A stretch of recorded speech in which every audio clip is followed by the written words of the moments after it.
What's up, everybody? I'm InfernalColonel, and welcome back to another Sega Classics Wednesday, where we'll be continuing our Shining Force 2 playthrough. I am super excited for this. It's been a full week since we played this game, as usual, but kind of just starting to get good. We had a great time with our Shining Force 1 playthrough, but it's been a whole other ball game with Shining Force 2 here. They made so many improvements to this game. Just a lot of quality of life improvements, but the story's good, characters are good, even the combat's a little bit better. Can't wait to keep going here. We are kind of in the middle of part 2 of the game, which takes place on the continent of South Parmecia. And hoping we can finish part 2 today, which should run basically until we get to North Parmecia. See if we can make it that far. It might take a little bit longer than expected, but because this is a really long part of the game. But yeah, we'll go as long as we can and hopefully complete part 2 today.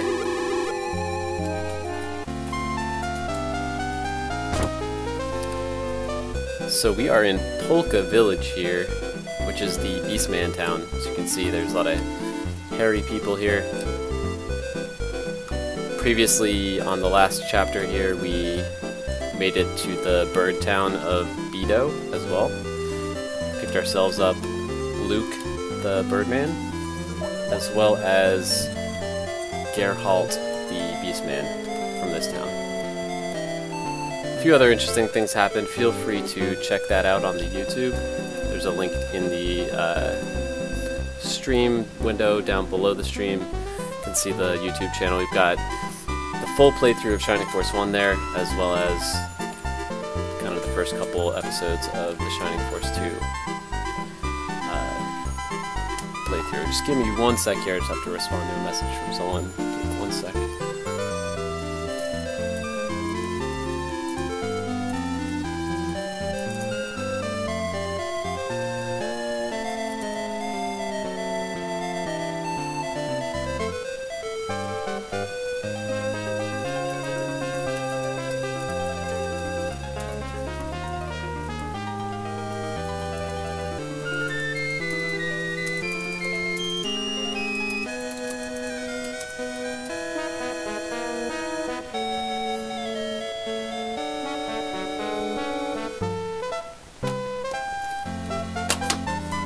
Alright, sorry about that. Still kind of closing out things with the day job here. One of the fun parts about working all day, trying to stream. I try to start the stream kind of at the earliest possible moment that I can imagine getting my day job finished. Sometimes it bleeds over a little bit, so apologies for that. I'll try not to have too many interruptions today.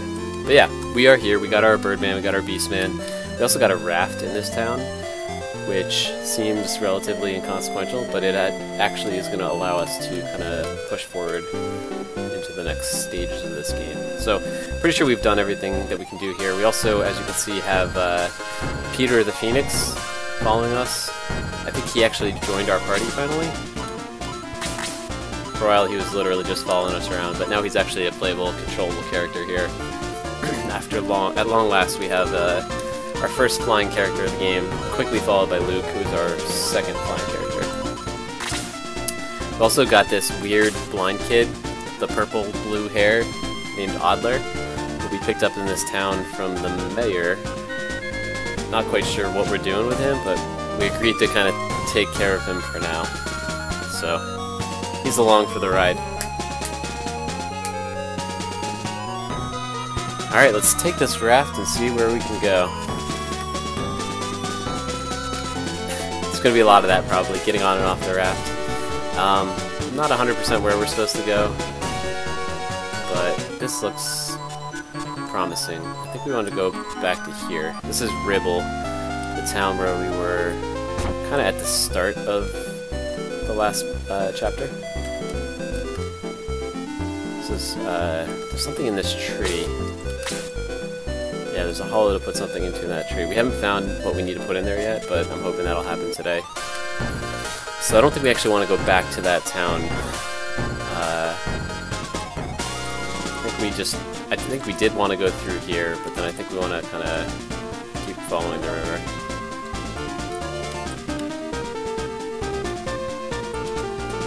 We did go in here. This is like a shrine of some kind, but we can't really do anything here yet.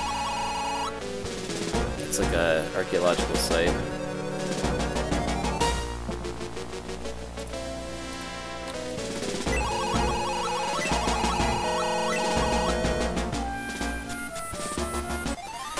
Allow me a moment to get my bearings here. They made this game so much more open world than Shining Force 1. Obviously it doesn't compare to the open world games of today, The Witcher and Fallout and Skyrim and things like that. But it's a remarkable step forward for the games of this era. You can really kind of go in a whole lot of different directions. You can actually also go back to places you've been before. Whereas the first game is like very linear, and once you pass a particular area, you're pretty much not able to go back. So, not quite sure where we're going. We're gonna just follow this river. They had to give us this raft for a reason, right? So I'm gonna follow the river.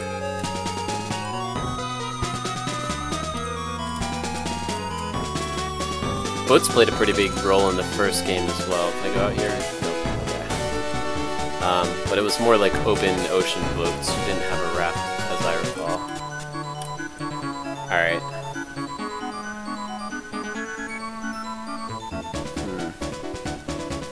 Pretty sure we've already been here, so I'm actually not sure we needed to go that far.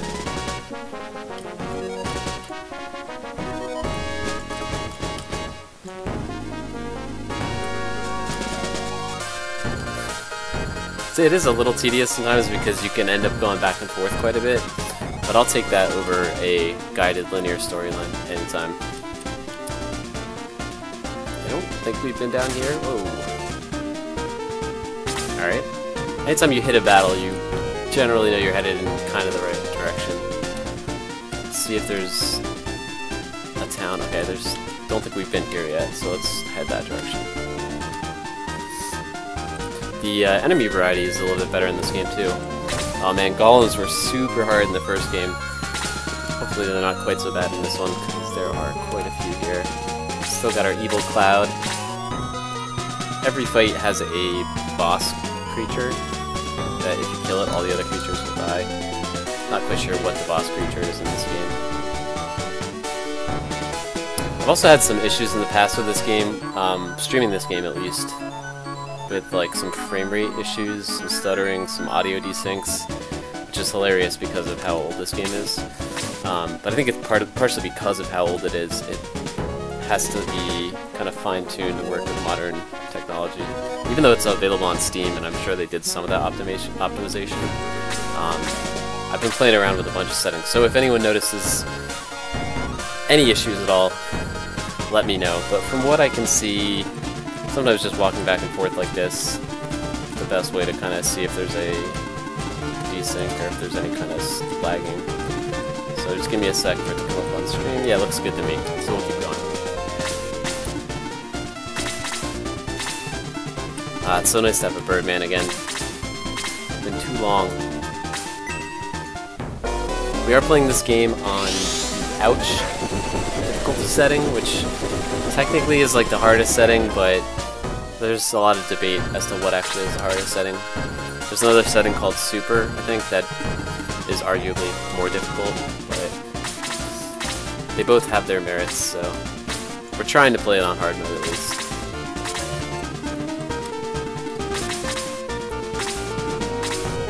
Every time I get into my first battle of the stream, though, I'm always super careless with my positioning, so I'm sure we'll get punished for that, as is tradition.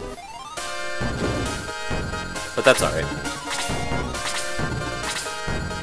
Worst comes to worst, we can always egress and revive our people, but I don't think we need to right now.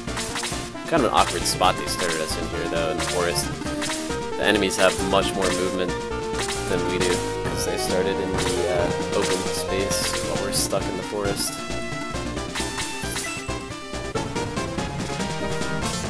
Super confusing that this monk has like a black robe in battle, but a red robe on the map here. So he looks like this guy when he's in battle.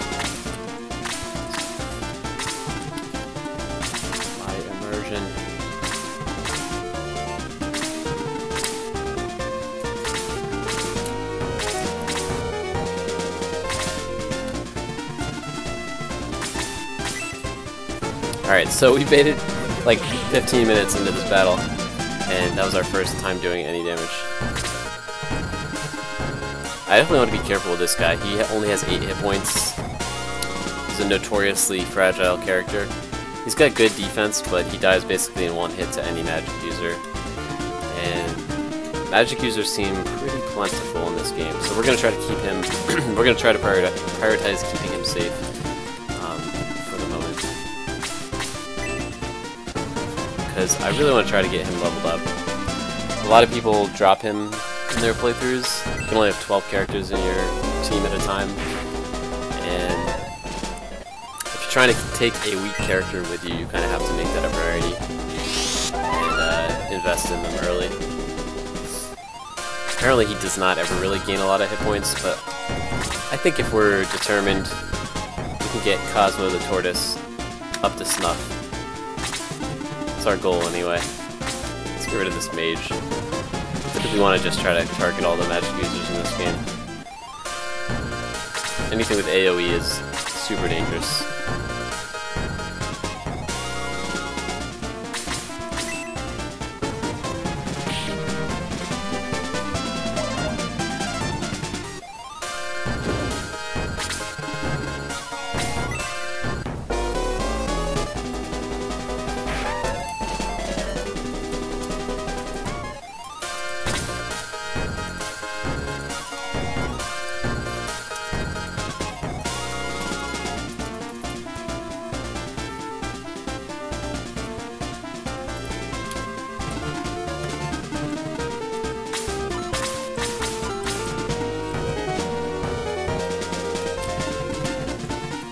Trying to put this guy somewhere where he's not going to get killed. If I put him here, he'll probably get killed by that zombie down there. So, but I also don't want to. You don't want to line your guys up too much. If there are any magic users around, they'll power their AoE a little bit more than you want to. But I think this is a pretty safe spot.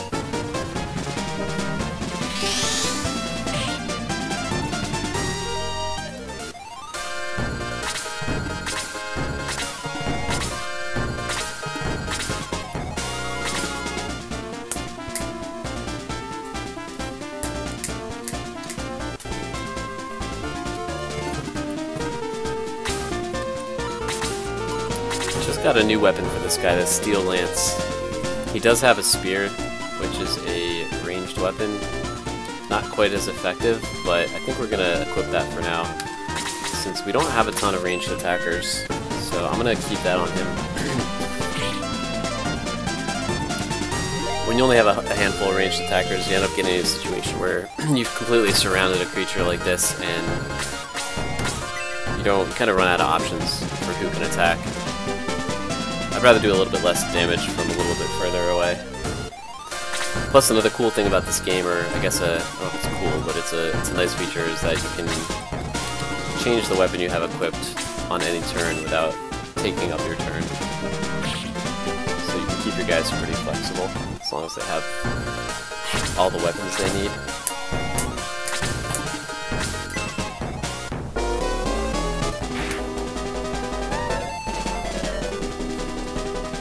Wow, Luke got messed up. Zombies are pretty strong in this game too, I gotta remember that. They look silly, but they're quite deadly. We've also got a wide variety of kind of character strengths here.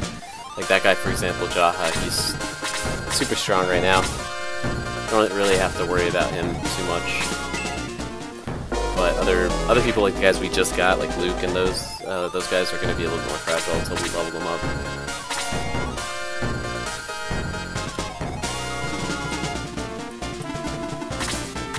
A little bit torn on who we want to focus down right now. These zombies are pretty dangerous, but I think we want to just get rid of the archer, honestly.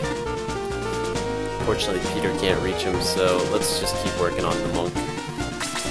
When in doubt, kill someone, kill the magic users. This guy's like a healer, so probably should get rid of him first.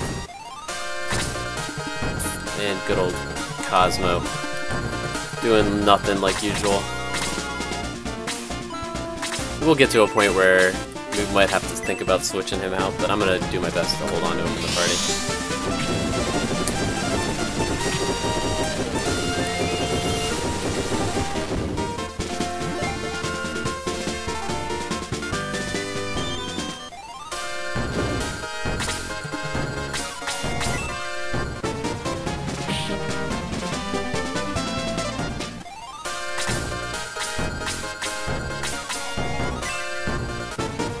the main character right here. He's surprisingly strong in this game. I don't know if it's because I just was a little bit less cautious with him than I was in Shining Force 1. But in Shining Force 1, he was like super fragile until the very end of the game when he got the Chaos Breaker. And that basically turned him into a long-range cannon. Because he could just cast like level 2 or 3 bolt from super far away. But in this game, he's been getting a lot of kills. He might even be my highest level character. So I can kind of throw him into the fray without worrying about him too much.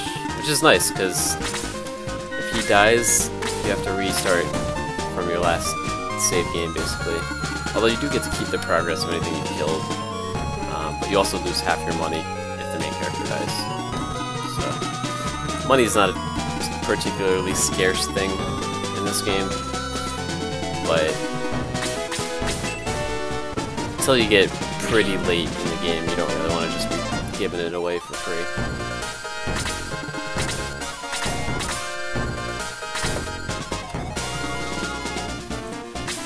Let's just finish the zombie off.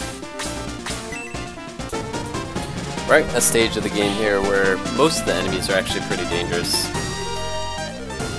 There aren't too many that can just one-shot a lot of our guys, but they're all capable enough that we have to be a little bit careful.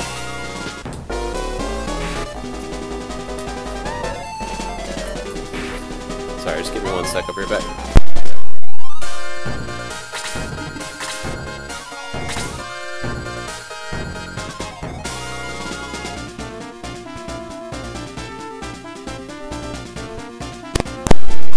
Alright, sorry about that. Where were we? Finishing off this evil cloud.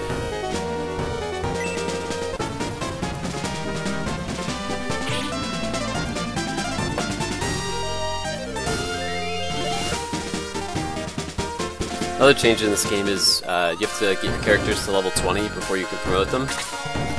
In Shining Force 1 it was level 10, although typically it's recommended to wait until level 20 anyway to promote them. This game you actually are forced to.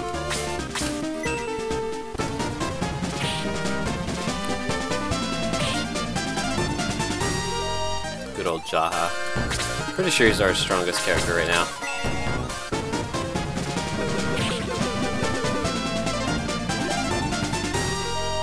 I'm gonna try to keep Jaha in the party too, because in our Shining Force 1 playthrough, we didn't use any of the Dwarven Warriors, Gort or Luke, so I'd like to try to use Jaha this time around.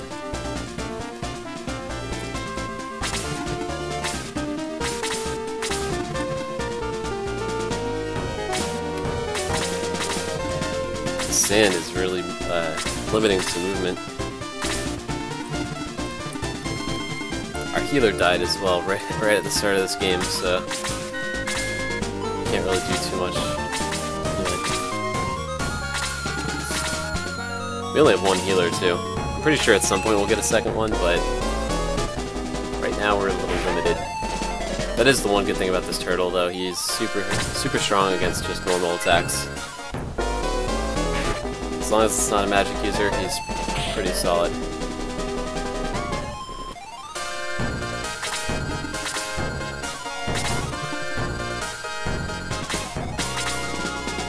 This is going to be a long battle, given how much sand there is here.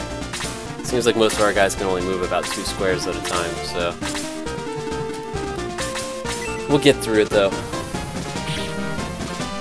It seems like the map is going to be more of our enemy than the actual creatures though.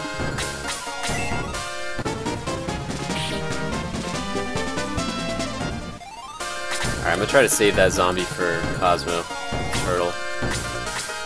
He really needs the experience.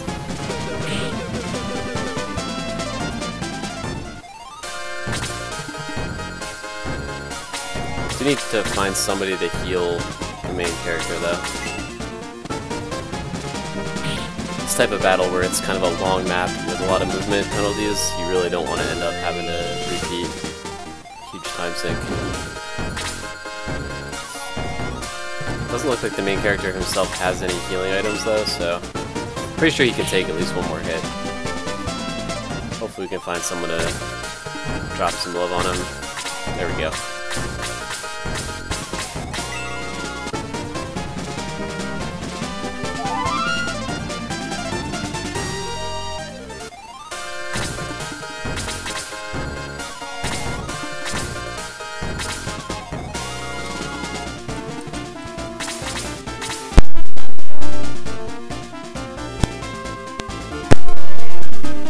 apologies in advance for the mic clicks too. Getting over a cold, and I know the mic makes a horrible sound when I beat it, but better than coughing into the mic, so it's a compromise.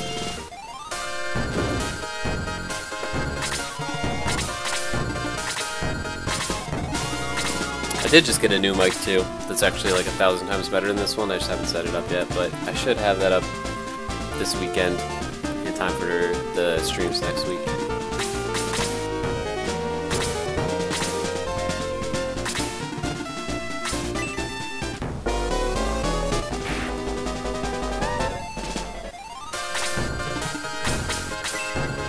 This is a typical problem with this game though. You get a guy like Jaha here who's just capable of standing on his own 2 feet, and he ends up just soaking up all the experience.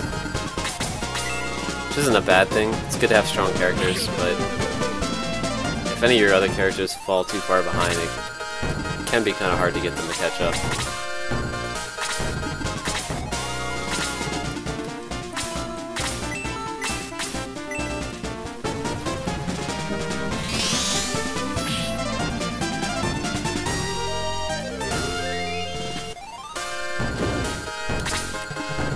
Pretty amazed though at how good this game is.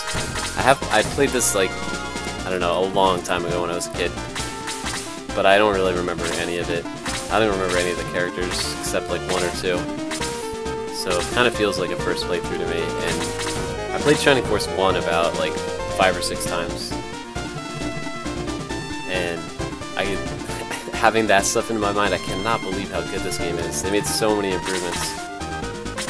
I mean, this came out 1 year after Shining Force 1, so they really did a lot of work to make it, I don't know, more of a bearable experience. Shining Force 1 is an amazing game, don't get me wrong, but it has some very painful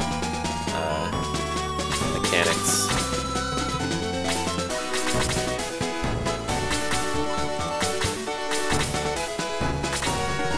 Like in this game, you can search or talk to someone. You can search a container, talk to people, a whole bunch of other stuff to click a 1 button. In Shining Force 1, I'm pretty sure it's at least 2, maybe 3 for some of those things.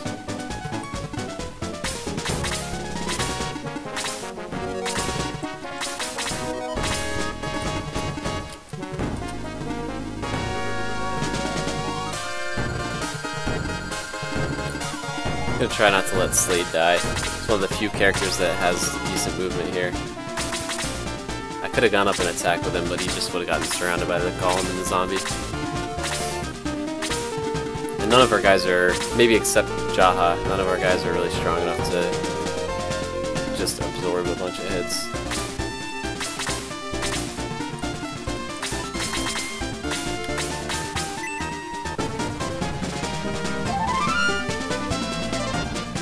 Can't wait to see what this guy looks like when we promote him, because he really does not look like a phoenix right now. Looks like a chicken and a vulture had a baby.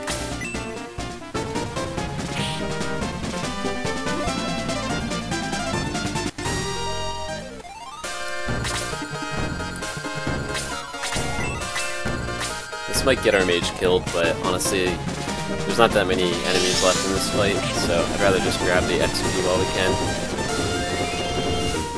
We could finish this fight with just a couple of our characters alive. That wouldn't really be a problem. That said, I'm not sure if we'll have a chance to raise people before the next fight, so we might have to go back to the last town before we enter the cave over here.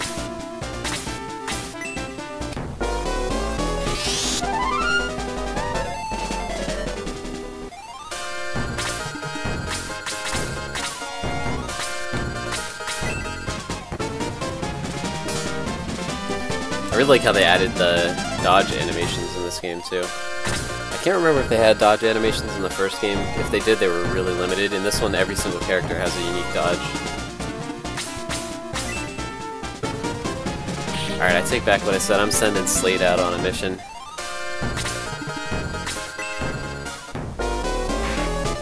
So one of the things, we are playing this on Ouch mode, which is like one of the hardest difficulties.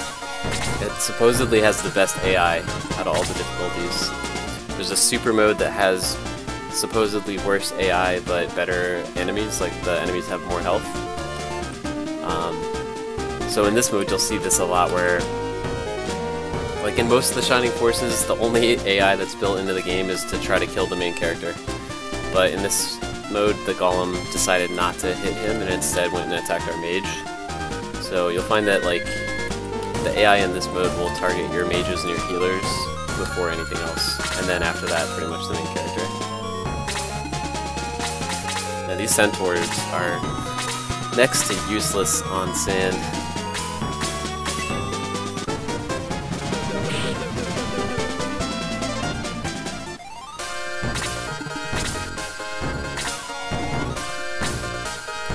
Probably won't go well, but honestly I'm trying to get this guy any XP we can, so...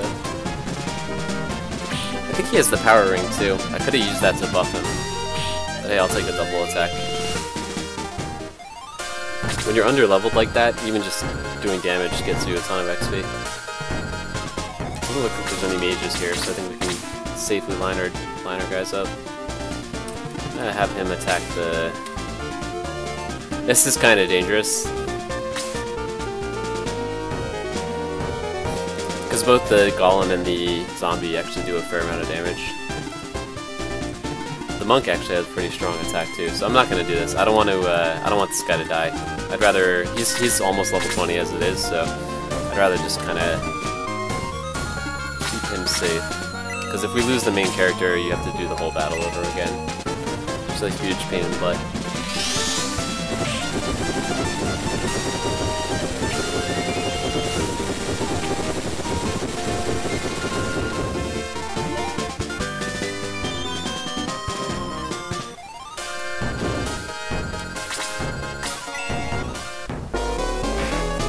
Yeah, those golems are really strong.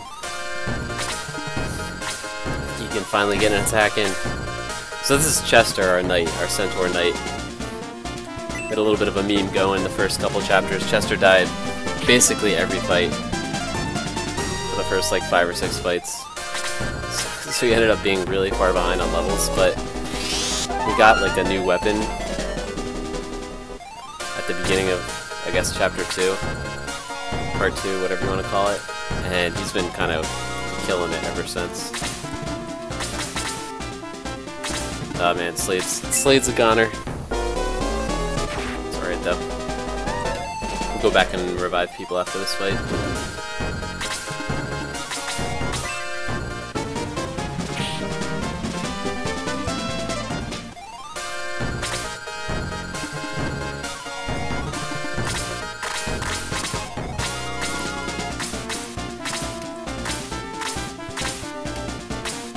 Not sure if you can finish this golem off. I don't think you can, but since we're gonna go back and revive anyway, I'm gonna just keep getting the XP.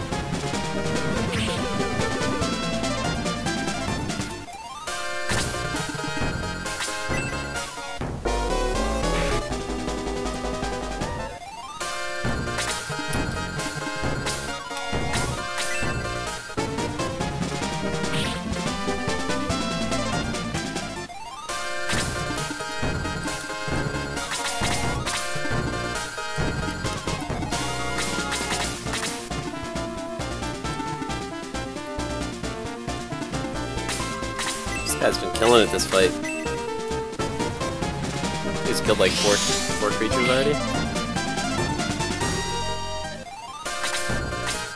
This is kind of what you want, so you want the priests to heal themselves. It's just more XP for the whole team.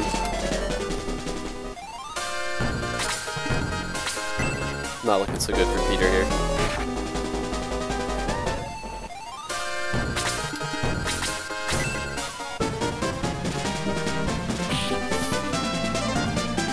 Another kind of nice, just like quality of life feature they added here was you can see how many kills and deaths your characters have. So you can see like this girl's never died, 15 kills, no defeats. Whereas Chester, the glass cannon over here, has died 5 times. This guy's, I'm pretty sure that Jaha's gonna end up with the best KD ratio here, 30 and 0. Our mage has died 7 times now, so he's kind of taken over the crown of weakest link.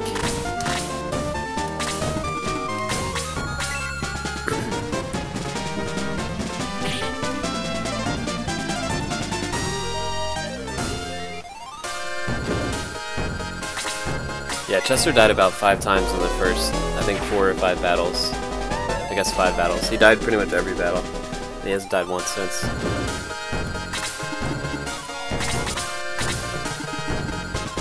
Yeah, they really have a rager for this mage over here. Finally got him.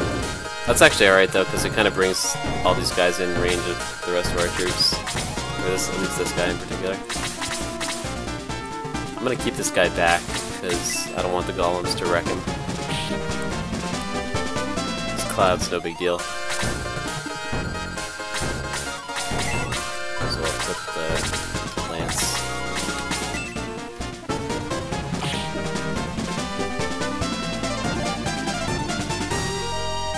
Probably should have saved that for the turtle. But hey, Chester's gotta eat too.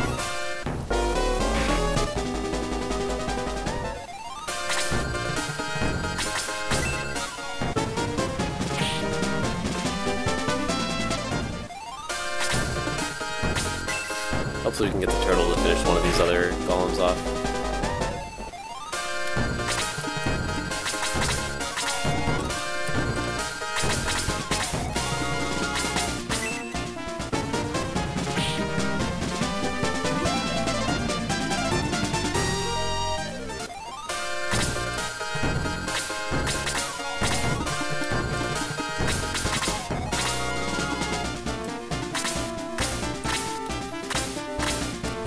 Both one shot. I think we're gonna try to get the turtle to kill both of them. I'm gonna leave Jaha here as just like a bait, because he can actually take the hits pretty easy.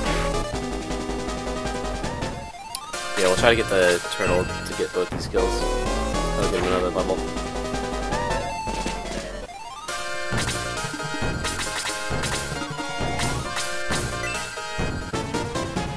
See how much damage he does. Yeah, you can do 4 damage, which I think the other one had 4 health, so should be good. Double check.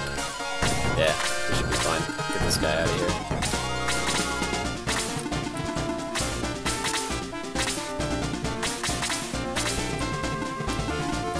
Pretty sure Cosmo can take a hit, but we'll leave Luke there, or Jaha there, just in case.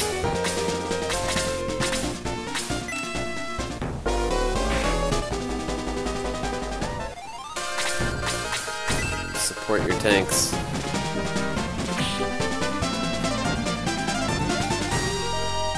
Oh man, someday he's gonna gain a hit point. He's had 8 health since the moment we got him. I don't even actually care if he gets hit points. Once we get him to level 20, we're gonna promote him, and then we can start using our, I think we got some bread we can give him to give him more hit points. Yeah, this cheerful bread. I think that gives you more health.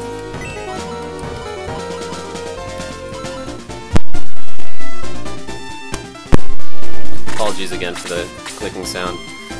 Getting over a cold and trying to mute when I have to cough, so you guys don't have to hear that. I know the muting sound isn't much better. Alright, let's egress and then we'll come back here.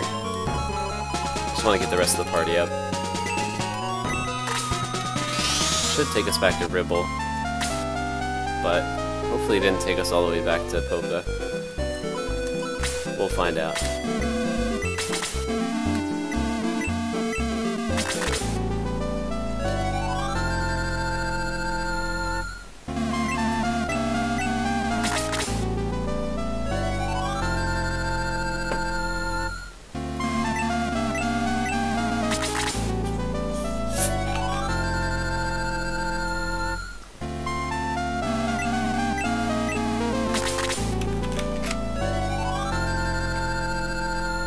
Must be getting close to 12 characters here.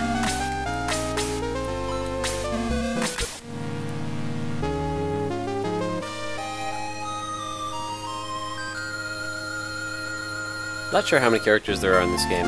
There's 30, I think, in the first one. You can only have 12 in your group at a time. I would guess they have more than 30 in this game, since games typically like to go bigger than the last one. See how many characters we do have. 3, 4, 5, 6, 7, 8, 9, 10. Yeah, I think we have 11. Stream math, it could be 12. I think we have 11 now. Alright, so we did go back to Polca, but that's okay. I'm pretty sure I know where to go from here. Second time's a charm.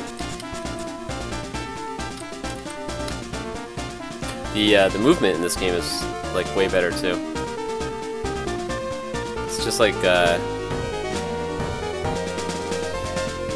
way more responsive. I forget if we go east or south there. So much for remembering.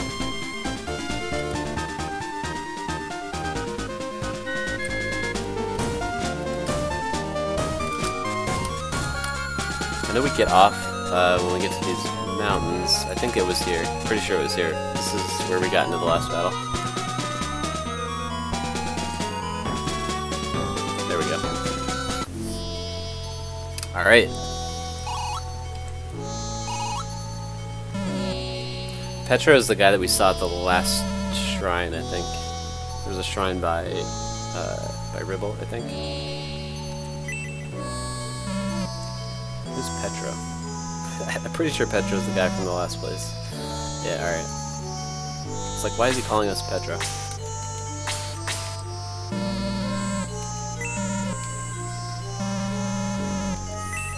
Sky Orb.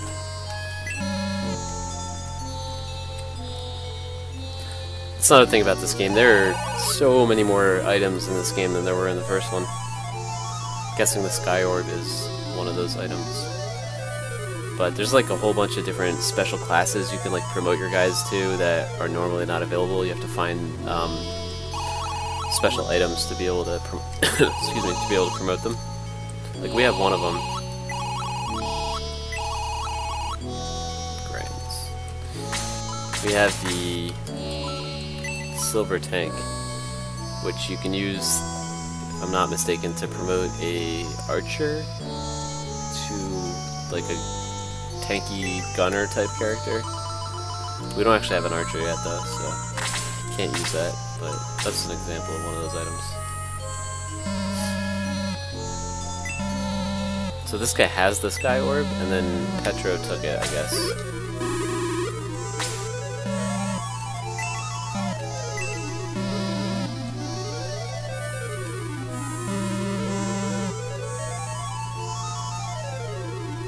Wait, what happened?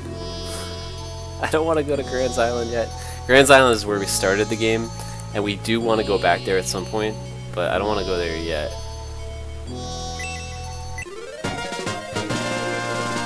Nice. Is that an upgrade? Nice, it is an upgrade. That's yet another thing in this game. There seems to be a whole lot more weapon upgrades. I'm getting a weapon upgrade for most of my characters like every other battle, pretty much. Which is awesome. Also gives you something to spend your money on more frequently.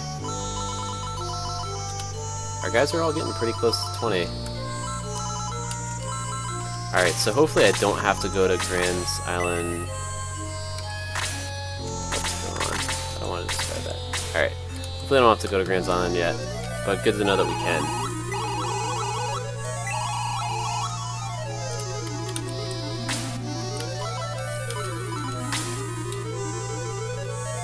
Alright.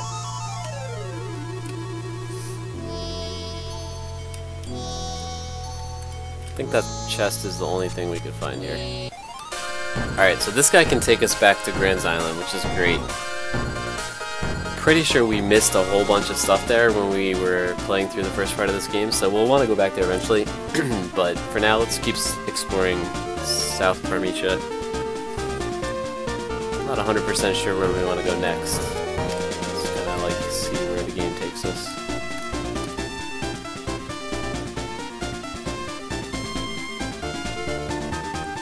Probably should grab our raft. Where is our raft? I think it was over here, right?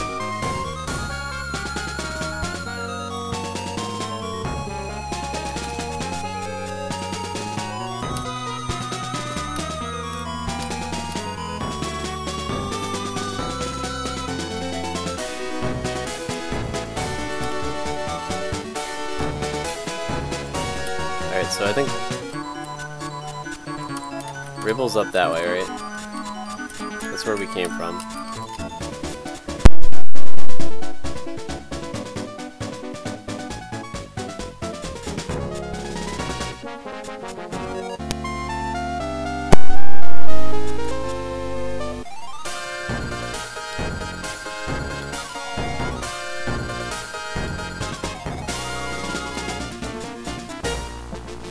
Okay, yeah, alright, this makes sense.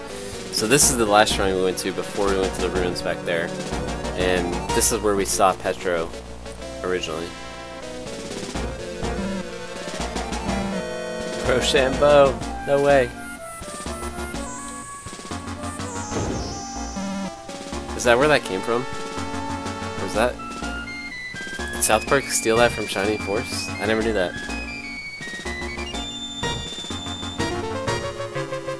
If so, that's the best meme of all time.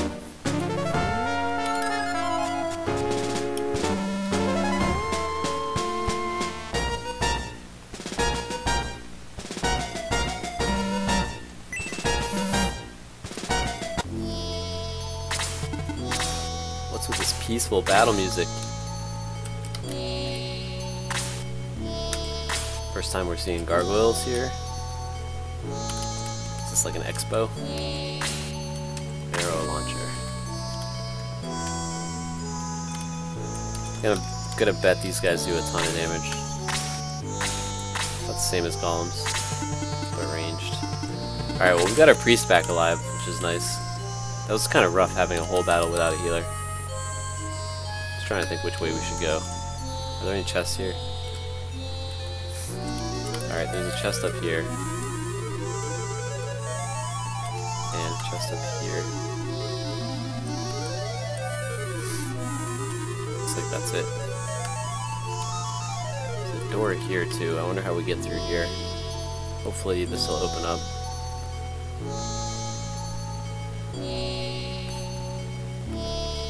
Guessing that'll open up after the battle.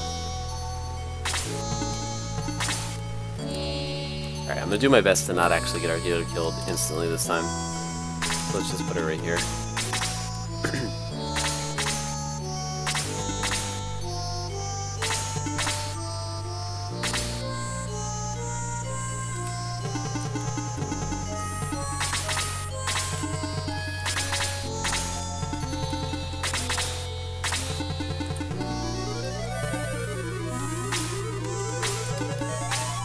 Luke died in like one hit last time, so I'm gonna try to keep him a little bit safer too. Might have been 2 hits, but I don't think he got to even fight last battle. Yeah, I'm gonna keep everybody kind of safe for now. Let the monsters come to us.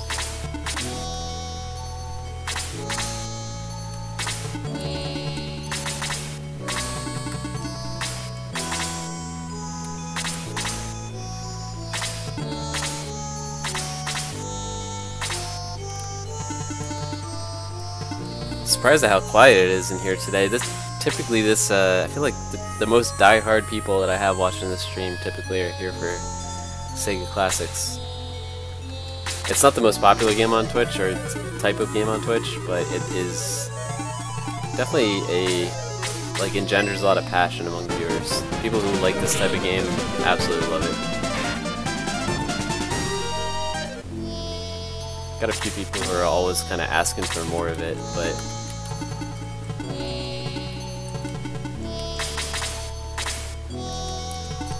maybe I've overestimated the worthiness of Shining Force. I'm having a great time though. I would play this game for 0 viewers all day.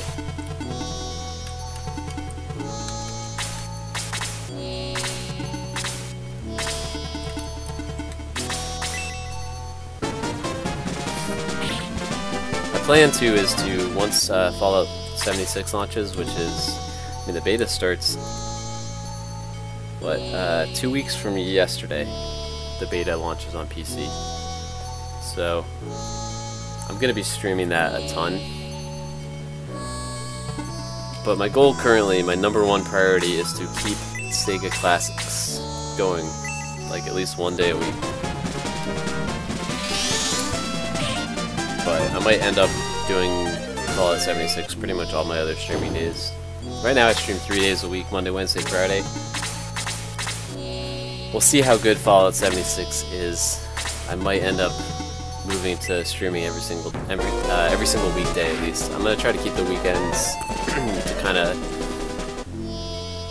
recoup recuperate, but also to work on the stream and make it better. There's a whole bunch of things I want to do to make this a better experience for the viewers. And I have a day job, so kind of hard between that and the streaming 3 days a week to make that stuff happen during the week. But I got a whole lot of plans for this that'll hopefully start taking shape over the next few weeks.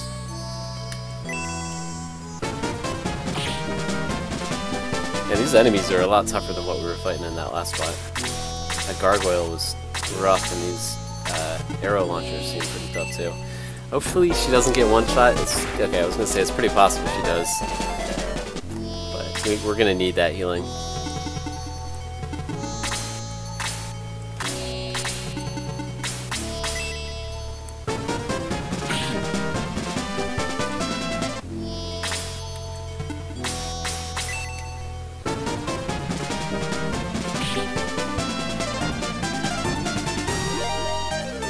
I've also been streaming Realm of the Mad God on Mondays, which I actually have been really enjoying, and that game is so good for just like the social experience of streaming. It's really interactive. You can play with viewers, and it's the type of game where you can easily run like song requests and stuff too, because it's not the type of game that someone's gonna like watch a VOD of. With this game, I'm trying to keep the VODs music free, so I can actually upload them all to YouTube as a playthrough.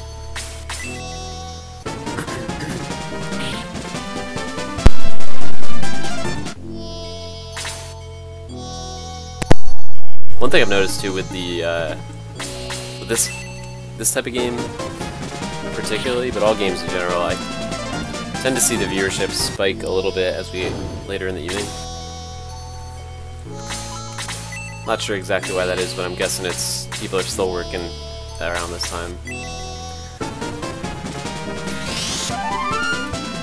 Which actually, now that I think about it, might be a good reason to push my stream back to like 6 instead of 5. Like if I stream 6 to 9 instead of 5 to 8, it might actually just be better for everybody. It's something to think about. Although, to be honest, when Fallout 76 comes out, I have a feeling I'm going to be playing that game a ton, so I might just stream 5 to 9, just make it a longer stream. This game I try to keep under 3 hours just because the Twitch VOD policy, like downloading Twitch VODs, you can't download it if it's longer than 3 hours. Unless you use like third-party programs. And all the third-party programs I found, I actually have used one time, but those things give me the creeps. They just like scream virus.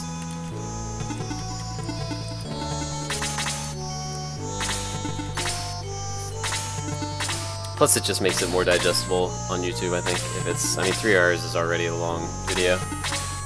Anything longer than that though is kind of crazy.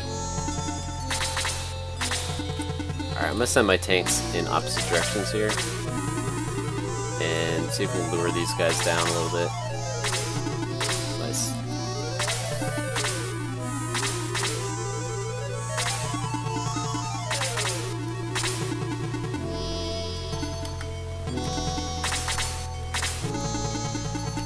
Seems like a pretty good distribution here. Geralt seems like he can take a blow, so I'm gonna venture him forth. Who needs healing?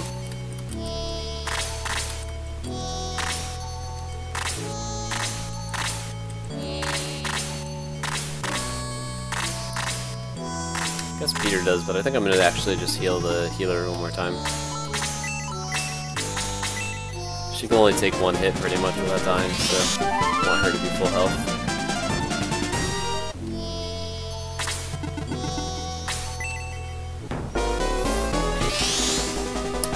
Now that I think about it, it's pretty possible we might end up stretching this part 2 into a third stream. So we're about an hour into this stream, and we made it through like a battle and a half. And I'm pretty sure there's, I don't even know, I don't want to estimate, but maybe like 8 to 10 battles in this chapter left to go. I keep calling them chapters because that's what Shining Force 1 had. It's all broken up into chapters. This game doesn't really have chapters. It's got more like 5 distinct kind of parts based on the different continents or portions of continents that you end up exploring. So this is part 2. Kind of like, I'd say about halfway through part 2. But again, I think we might have more than half of part 2 left to do. We'll see. I'm gonna go as long as I can.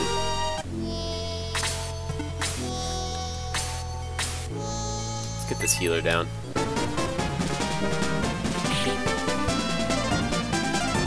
She's pretty good. I said before we don't have an archer. She kind of is an archer. She's just not the archer class. She's like a centaur archer, pretty much.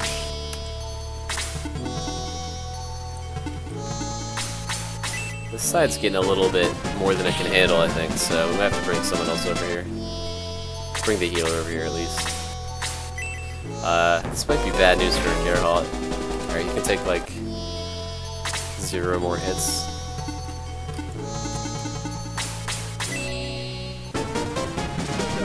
It's no biggie, though. There's not really any particular character that's super far behind in levels. Let's try to get this monk down. So I'm not too worried about anyone dying. Death in this game is not a huge deterrent.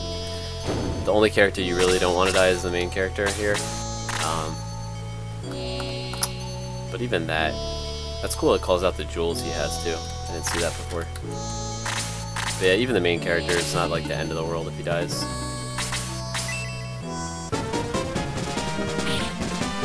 That said, of course, again, if I'm trying to get through this chapter, I probably don't want the main character to die. It's a pretty big setback in terms of time when you have to redo a chapter or a fight.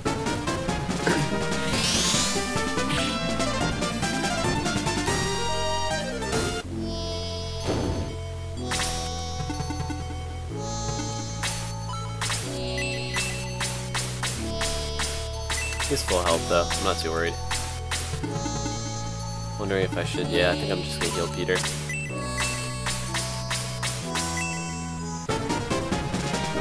Priests need experience too. They're the only class that gets significant XP for healing people.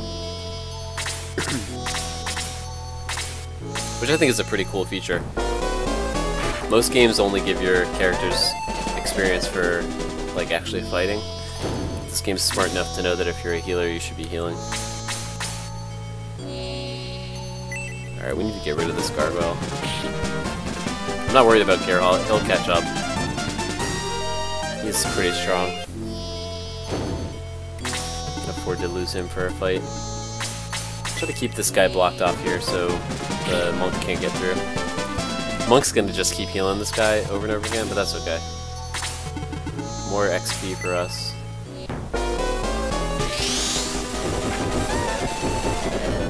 Can't get over how much that mage looks like Anna from Overwatch. Or at least one of her skins. I think it's called like Shrike or something.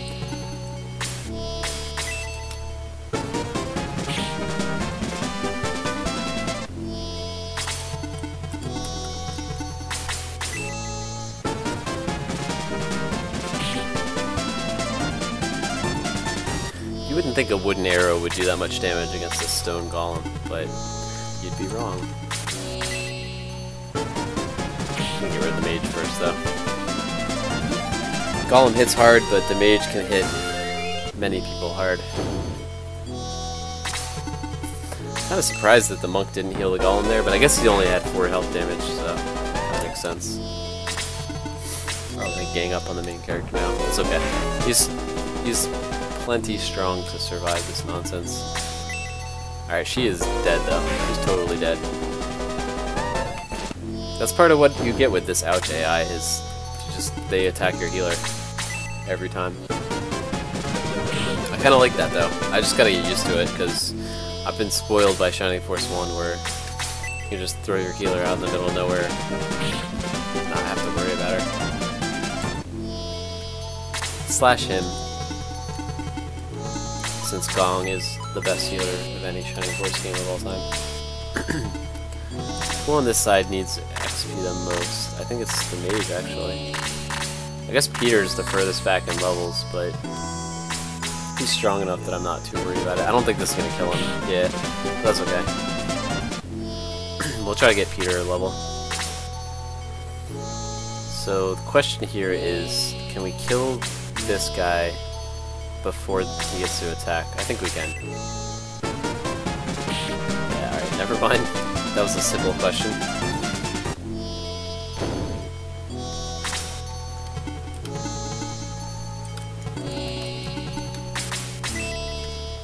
Yeah, we could have saved it for Peter, but again, Peter has flight, so he can maneuver pretty easily around the map.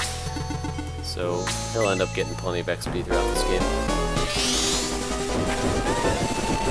It's really those characters that get stuck in the back that you need to worry about from an XP perspective.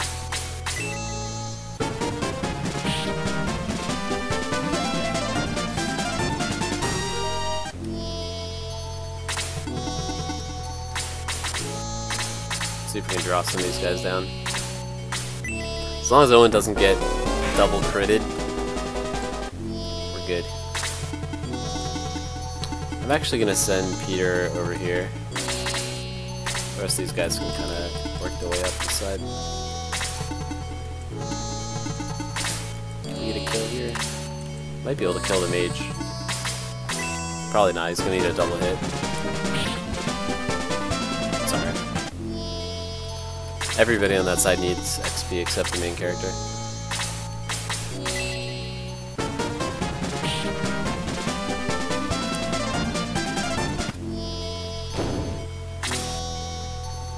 Alright, let's be greedy.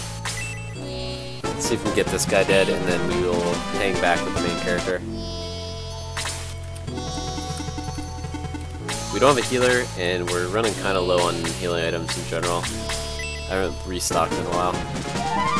Typically you want your priest to do all the healing, even with items, but it's always a good idea to kind of keep one healing item on every character. I've not been too disciplined about that. Yeah, I don't really have any healing. Alright, he's got a healing drop. Yeah, alright, we got enough. We're good.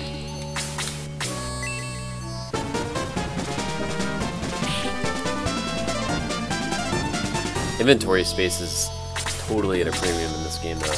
You really always are short on inventory. Each character gets 4 spots, and it's really important actually to keep at least 1 spot empty on every character, because sometimes when you kill a guy in a battle, he'll drop an item. Like for example, this guy right has steel arrow. I don't think he will, but like he could potentially drop that steel arrow, and if I don't have room in my inventory, it'll just kind of disappear.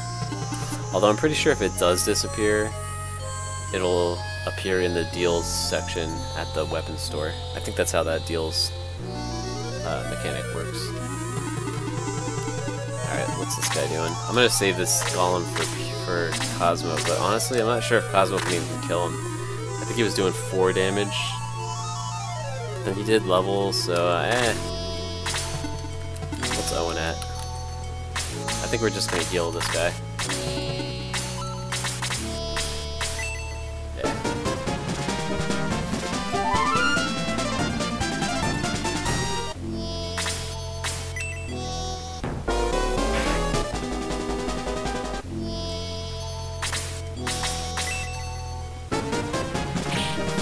It's crazy how calm the music is on the overhead screen, and then the second you get into an actual engagement here, it's like super intense.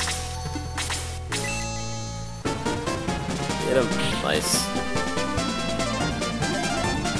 Oh, we got a hit point. The impossible has happened. The turtle has gained a hit point. Alright, so maybe we can get him to double digits soon. The dream is alive.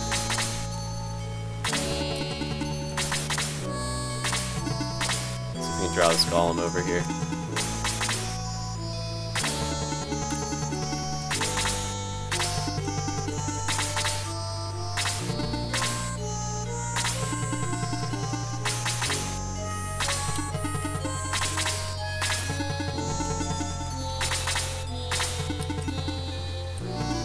Alright, he's probably gonna die, but let's just start the engagement.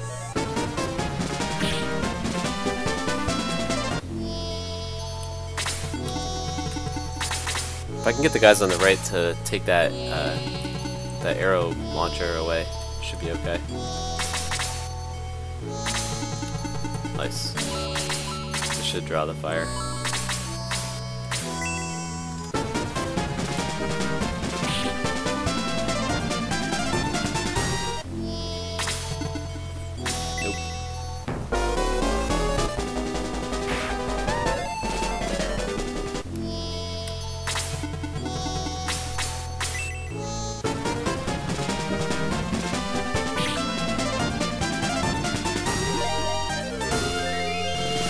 Close to those promotions.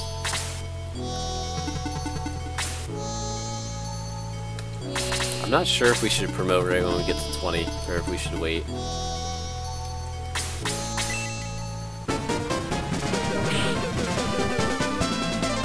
Typically you get to a point in this game where you're getting new weapons that your characters can't use unless they've been promoted. And that's kind of like the signal that, alright, it's time to promote.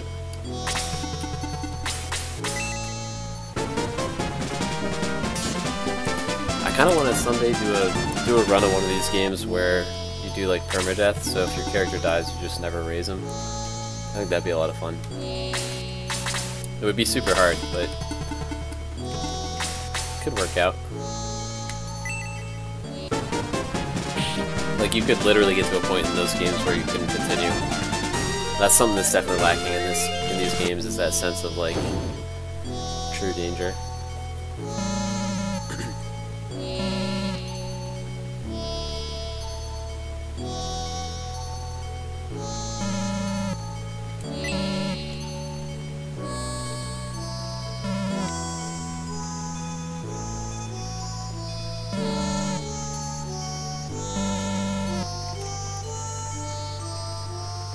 Alright, well that's not too bad. We didn't really want to go to Grand's Island quite yet anyway.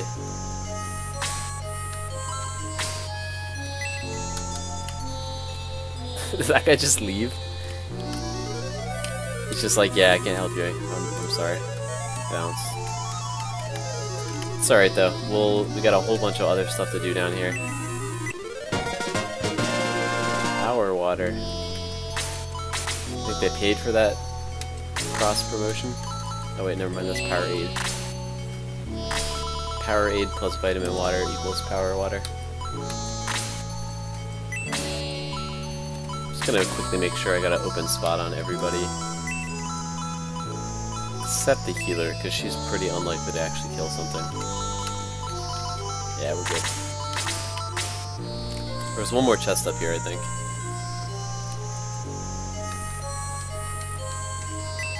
Wooden panel.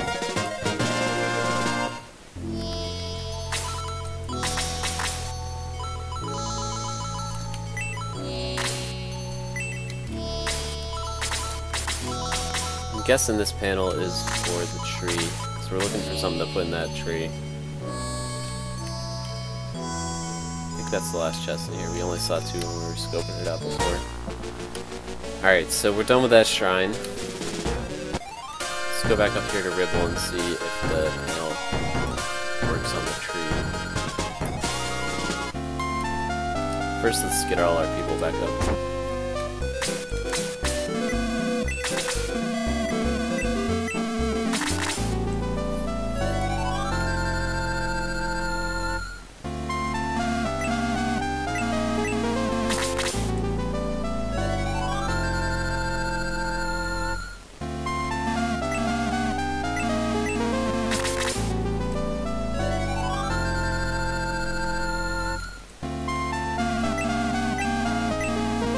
We lost that many people that fight.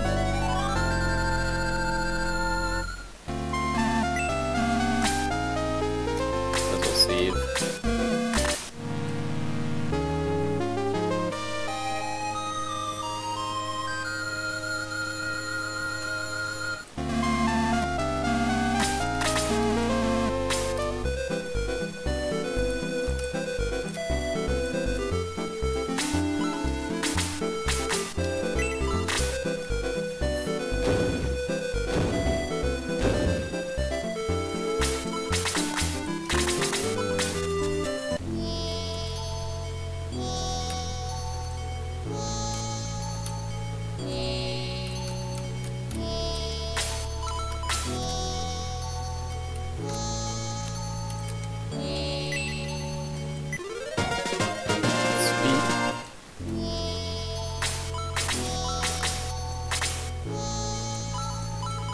Alright, well, we literally just got the steel sword like one location ago, but alright, time for another upgrade.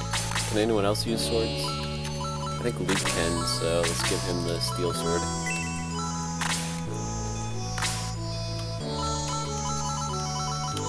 Yeah.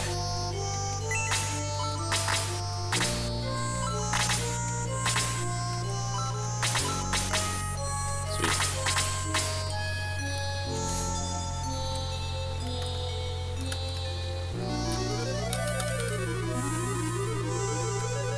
What's over here?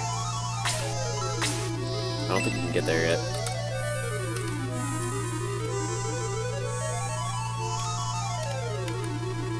Oh no, we can. But it's blocked off, alright.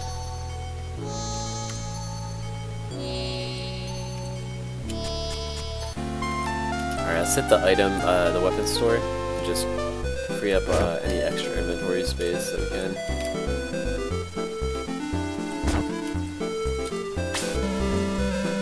Always check the deals, just in case you miss something.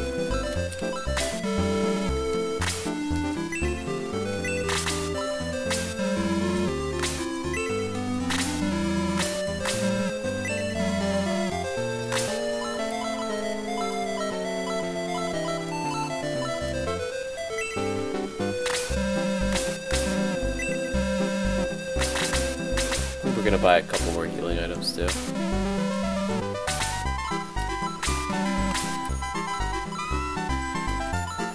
I guess both these guys sell weapons.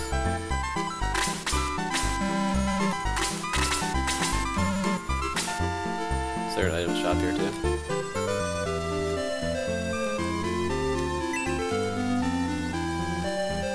That's alright, we can make it without the healing for now. I'm sure we'll find another item shop soon.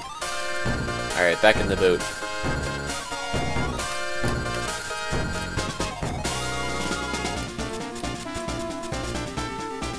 We went east last time, so I guess we gotta go south.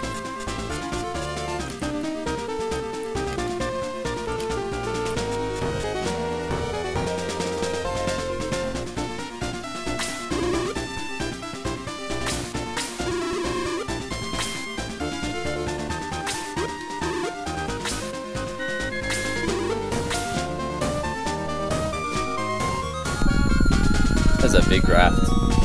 Whoa. Sea of Thieves.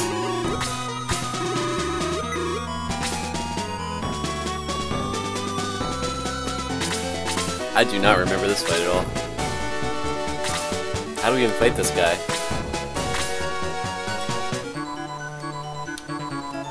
I guess we have to kill the head.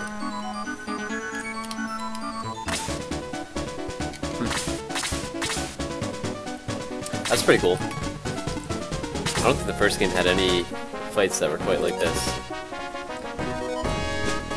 I'm gonna see where what the legs do. Hopefully the legs will actually move towards us. Keep all the vulnerable guys here on the raft.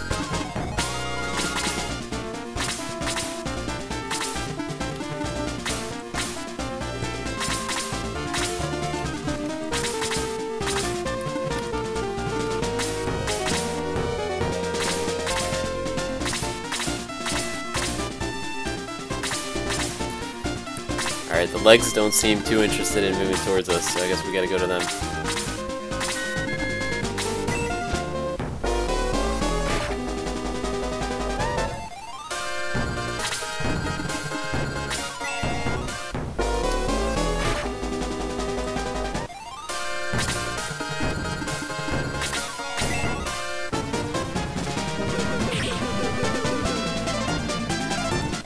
They seem pretty sturdy.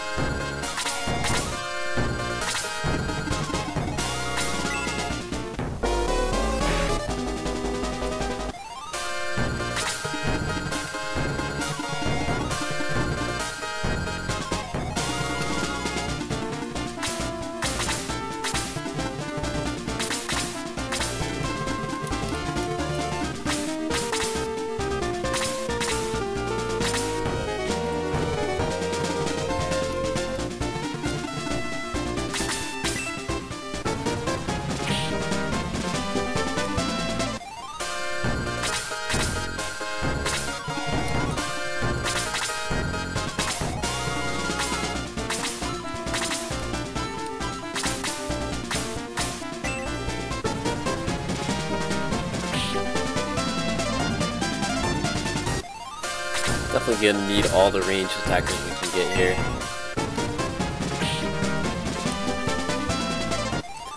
It's gonna be a lot of work for our one healer too.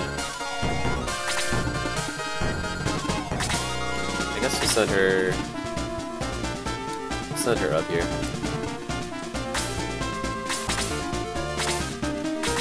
Most of these guys down here can kind of take care of themselves. One more level for Jaha. Which is kind of cool. I'm excited about him getting to level 20 because we actually have I think we have an item to promote him to a special class.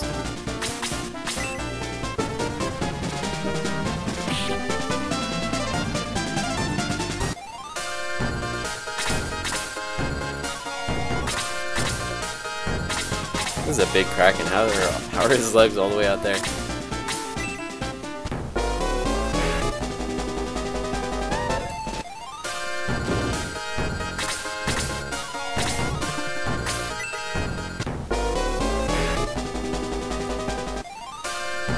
It's starting to become pretty apparent who our weak links are.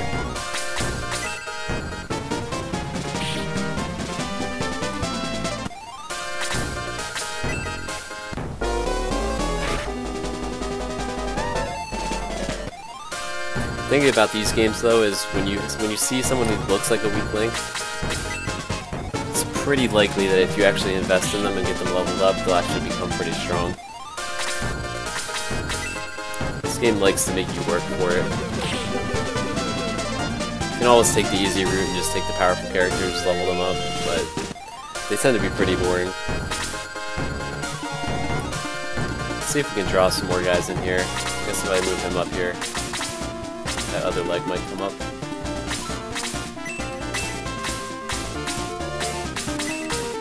I'm gonna send the priest down here.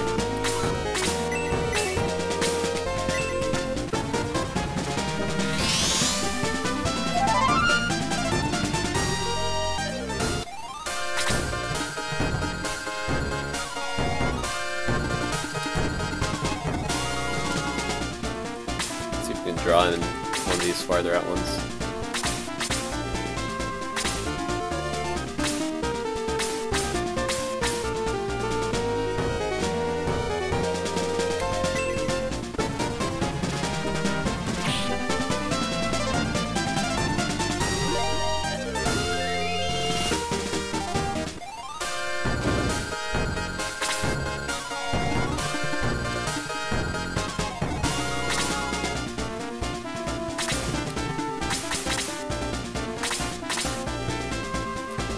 I'm guessing if we got out there somehow and killed the head, the fight would end. But we only have 2 flying characters, so I don't know how that would work out. Let's try to kill some more of these legs first.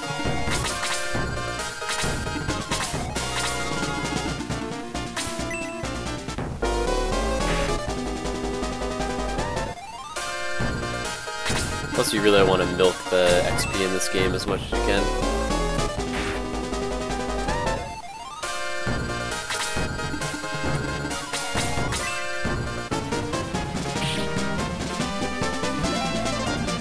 There's definitely ways to grind XP in this game where you like do part of a fight and then kind of recall to the town. You get to keep your XP. I'm trying to avoid having to do that stuff though. Doesn't make for the best streaming experience.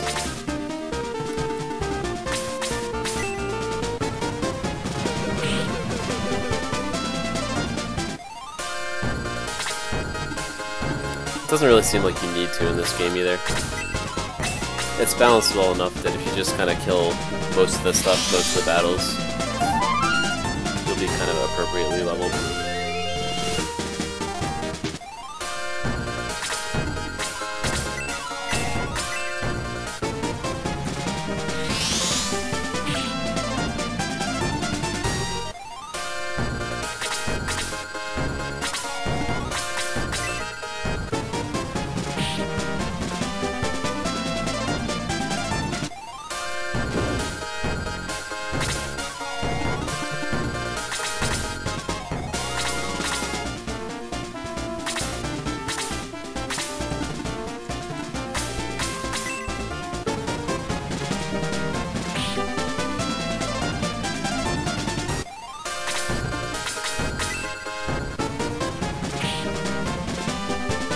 critting every time.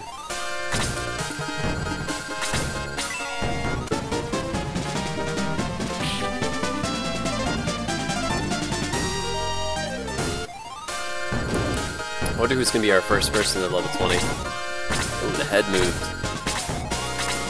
Guessing it'll be the main character. He's 19 already. I think Jaha's 18. No, he's 19 too. She's 18. Yeah. It'll either be Jaha or the main character. Any more legs up here?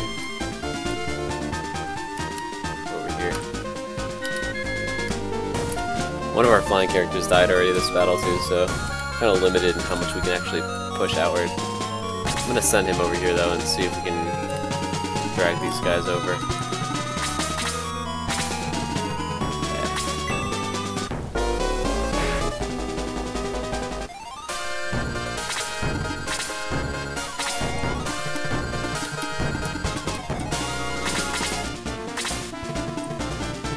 Kind of interesting fighting on a raft like this. Definitely not the usual experience.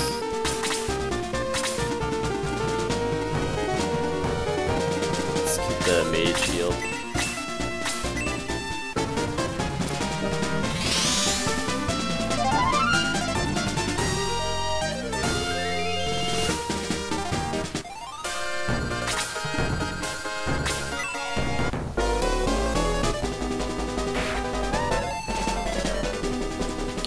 Well, got the legs over.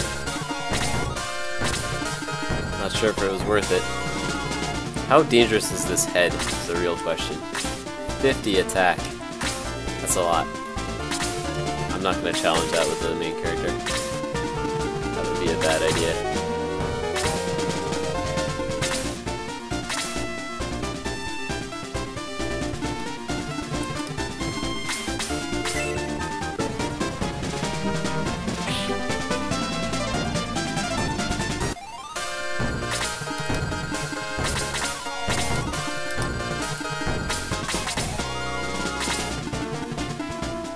Interesting. Alright, so the head can't come on top on the boat.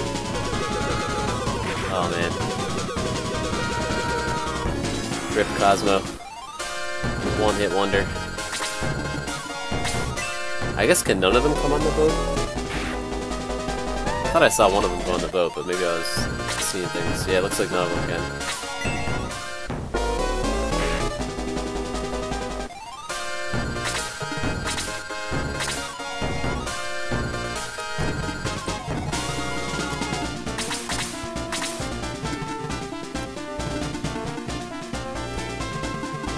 The question is, how bad do we want to keep the mage alive? I think we're gonna just fight. It's got so much magic points, I'm just gonna go Blaze level 2. That's kind of a waste. Probably gonna die before he uses them up, so yeah, he's dead here.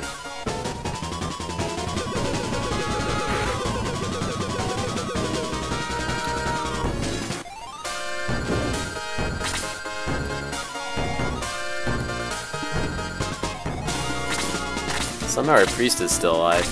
She's typically the first one dead, so progress. I'm gonna keep Jaha up because I think we're gonna need him here.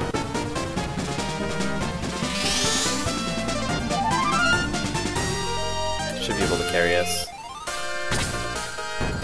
I gotta keep this guy out of reach.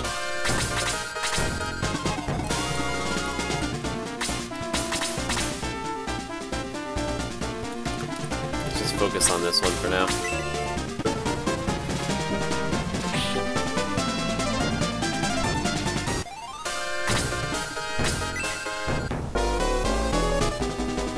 Damn, I was hoping she didn't get one shot, but no such luck. Alright, so our priest is dead, which is probably okay because there aren't too many enemies left. But we definitely need to be a little bit careful here.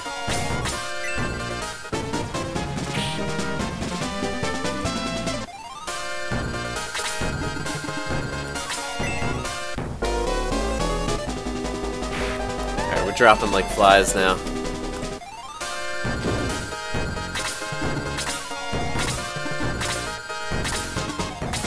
Hopefully, I don't think he's gonna kill. Oh man, he killed Chester too. With a heavy attack in.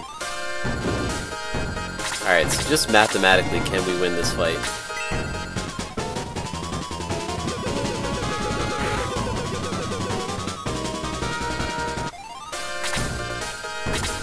I think the answer is yes. Still, even as bad as it looks right now. I'm just gonna have to circle up the troops here. I think at this point, if we can get the head in range, we gotta just attack the head. Stop messing around with all these other guys. Pretty much down to what, 3 people left? Yeah, so our options here are pretty limited. We can egress back to the last town, come try this fight again, which probably is what we're gonna end up doing. But for now, let's try to max the XP out, try to get at least another kill.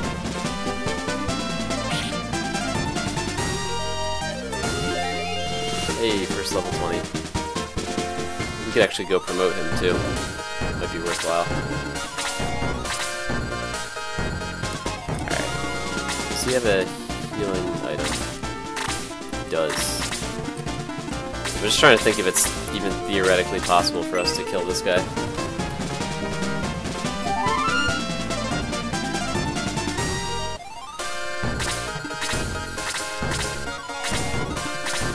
I guess it depends how much hit points he has.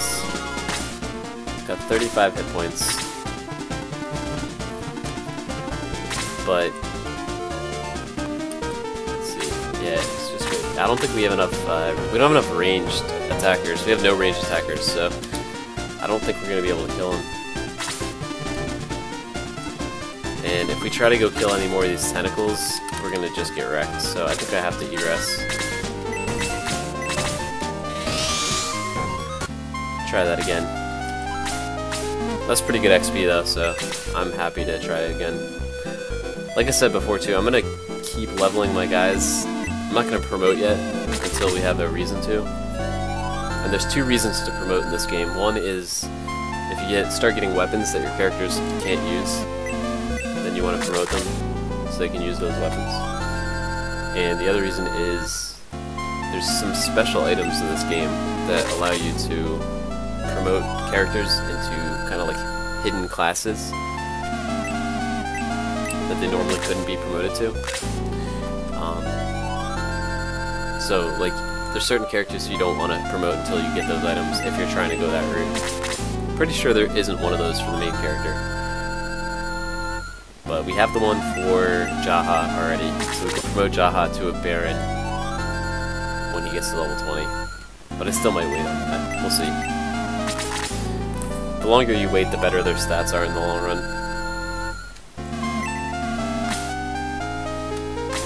Is that everybody? Yeah. Alright, let's go take out this Kraken. Actually, before we do, I'm going to try to go grab a healing item or 2.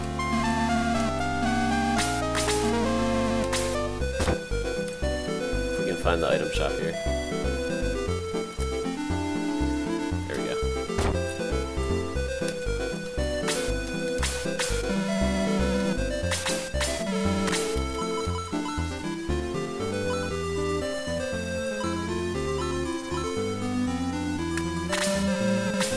We got enough money to buy healing drops. I'm basically going to get one for everybody.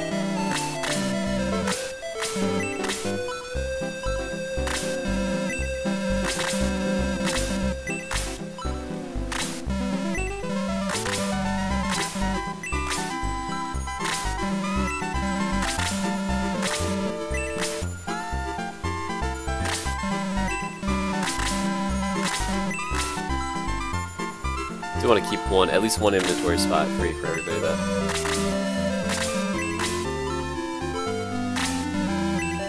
Let's sell that antidote while I'm at it.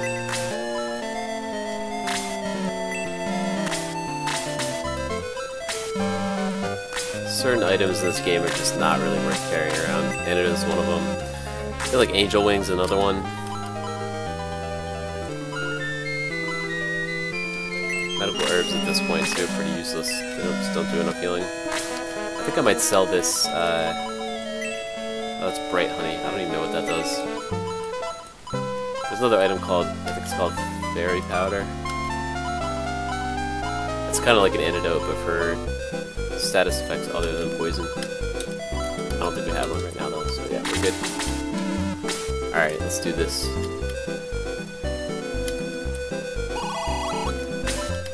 Yeah, that's the monster we're about to go fight.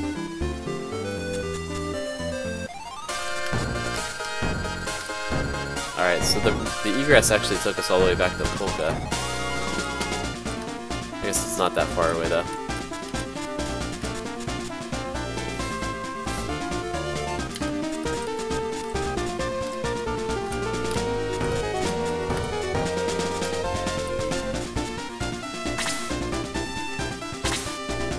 Alright, take 2 on the Kraken. I think one of the most important things we have to do is keep our ranged attackers alive. I'm just going to keep everybody in the middle here, see how the legs come towards us. Hopefully we can clear a couple of them out.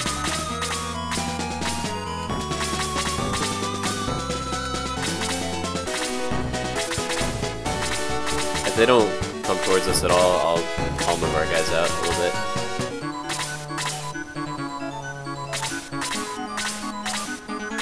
Alright, at least that guy came forward. Better that they come one at a time anyway.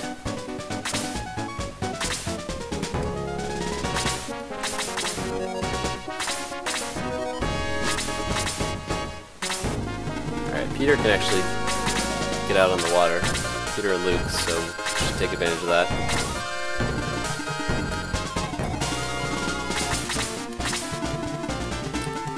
Healer safe.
Seems to be working out a little bit better than the last time.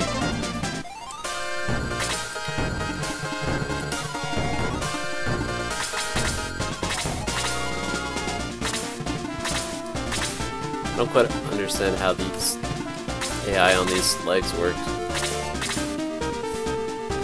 Like, a couple of them had a chance to attack people and they just chilled out there. That's unfortunate. We do need those ranged attackers to finish off the head. As long as they don't all die, we'll be alright.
Yeah, and the AI in this game really hates mages.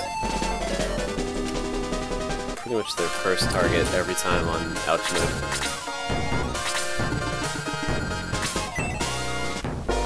Even more than priests.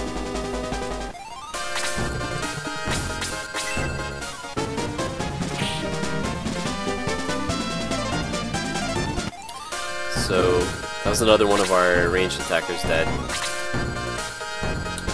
Pretty much only have one left. This is Chester. We also have our two flying characters, which they're not ranged attackers, but they can kind of get on the water and fight, so they kind of count as ranged. So, gotta protect those three characters.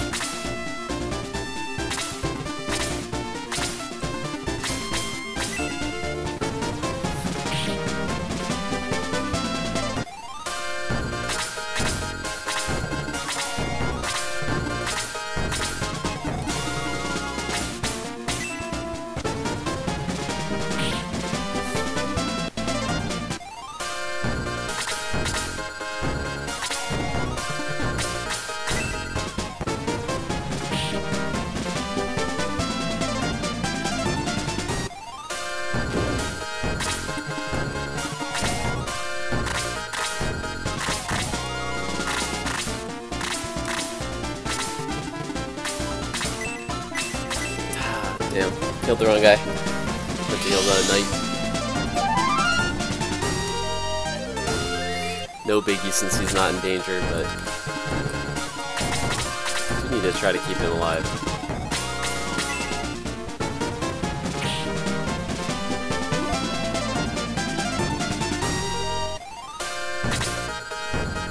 You get so used to like the good AI in modern games. You assume that when you click heal, it's gonna like put the cursor on the guy that needs to be healed, but it's definitely not the case in Shining Force.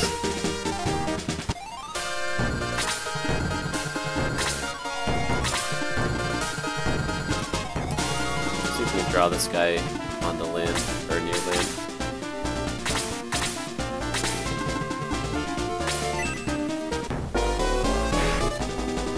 Hopefully, we can get Luke to live too. Kinda need him.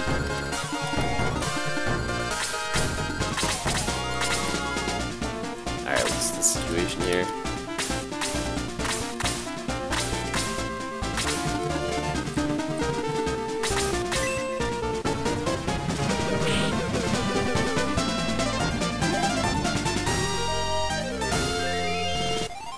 Seems like a pretty good battle to grind.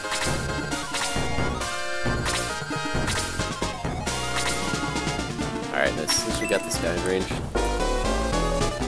we clear out the legs, it'll be a lot easier to fight the head. The head's really strong, but you can only hit one guy at a time, so should be alright.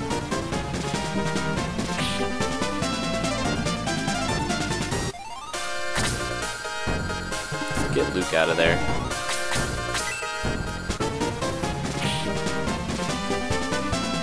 Oh man, thank God he dodged that. I always forget there's counterattacks in this game.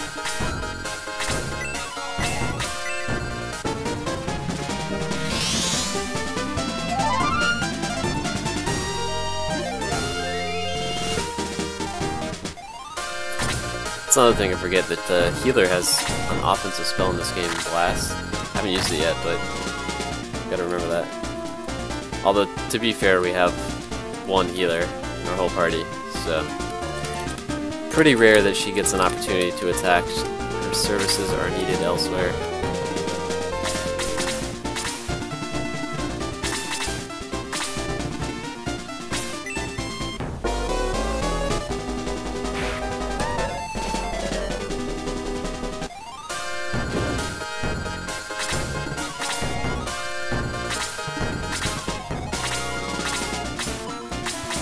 Alright, so just the one on the left, and then this is definitely going better than last fight.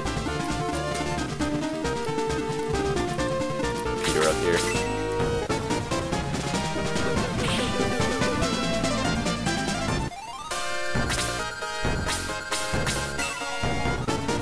Should get Jaha to level 20, I think.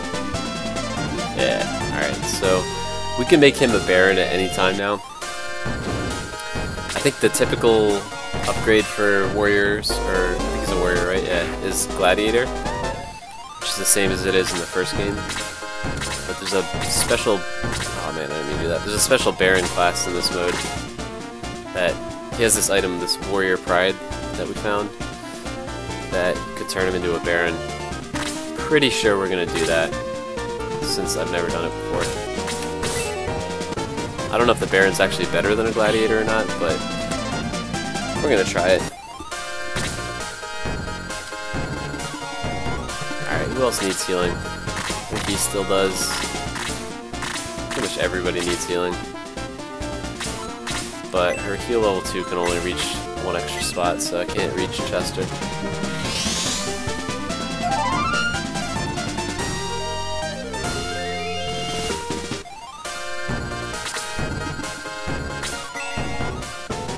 Oh man, don't kill Peter. We need Peter. Alright, it says he has 50 attack, but I'm pretty sure whatever that attack is that he's doing with the bubbles is not the main attack, because that doesn't seem like 50 attack worth of damage. What these things have? These things have 38 and they're doing more damage than he is, so.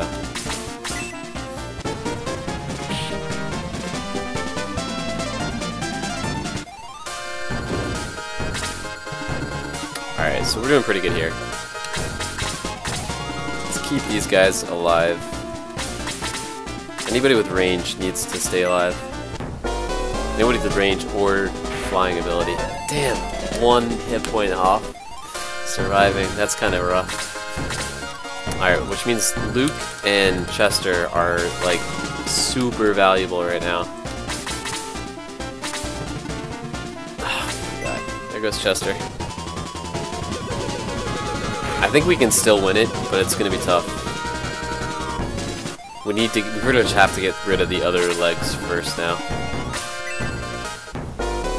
We gotta stay out of range of this head. It's just tough because he's got a huge range. Alright, let's see if we can do this. Cosmo down here. Keep Luke alive.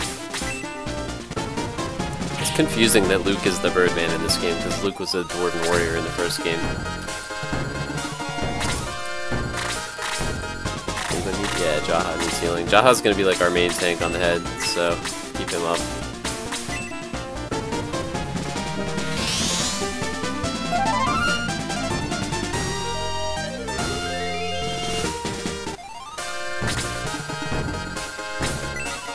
Ah, that's kind of annoying too. He's gonna die, yeah. He can tank the little guys, the legs, like no other. He takes like 1 damage from them, but these big ones do work on on him because it's magic damage. Alright. Can I attack? I can't. Okay, so yeah, it's literally one. Let's just finish off all the legs, then we'll go around the backside here and figure something out. I gotta figure out a way to get these legs separated from the head. But that doesn't sound feasible. May have to just kind of like dive the head. Yeah, it's gonna try to attack him, which is fine. It's plenty sturdy. Okay, that's actually good. Oh wow, he gets to go again. That was literally one move apart from his last attack. I don't think I've ever seen that before. Alright. So, I'm going to actually focus on killing the legs first. Both to max out the XP and to make it a little safer to engage the head. I think we can take the head out no problem. If we can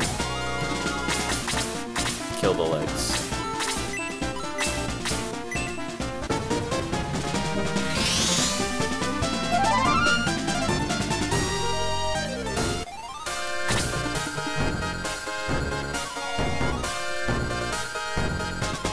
Now that I'm thinking about it, though, I think we should...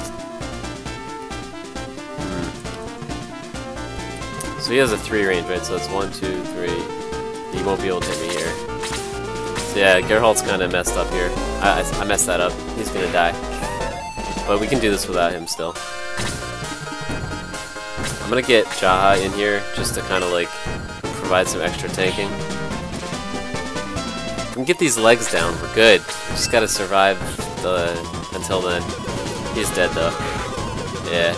Hey, worst comes to worst, we egress again and kill some more Kraken legs.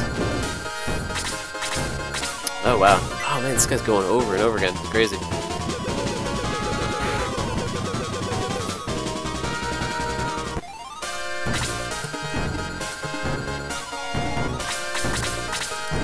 Alright, so we need to keep Jaha up no matter what. What's he at?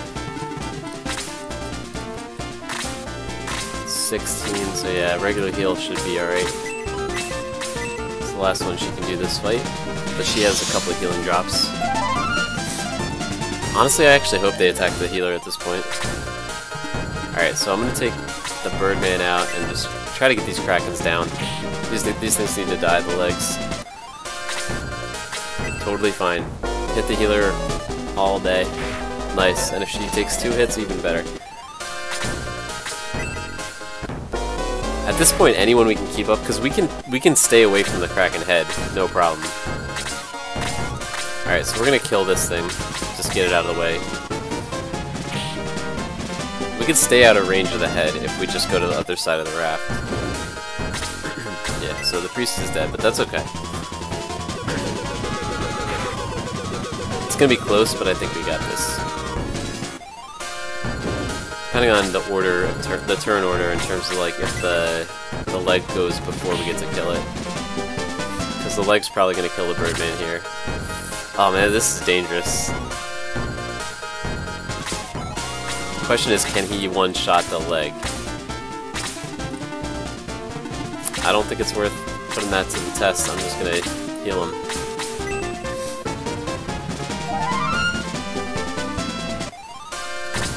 We'll let Jaha kind of do the tanking for now. Yeah, he wouldn't have been able to... Oh, okay, perfect. That's actually perfect. Now we should be fine. Jaha and the main character can take out the head, no problem, even though Luke might die here. If he doesn't die, we're good. Alright. Perfect. He goes again, of course, but that's okay. I'd rather have him get those 2 attacks out of the way. Between Luke and Owen, Jaha and Owen, they should have this. We'll find out though. Just gonna make sure I don't have some magic weapon I can use. I do not. Let's get it. Now if the Kraken head is smart, it'll move away from the raft. But it's not smart, thankfully. So much for the AI in this game. Because if the Kraken head moved away from the raft, I could never kill it. I only have 2 melee attackers at this point, and the Kraken has, I think, 3 range on that attack, so if it moved to like right here, he could kill me and I could never hit it. hey, that's why humans are able to beat video games. Someday we won't be able to.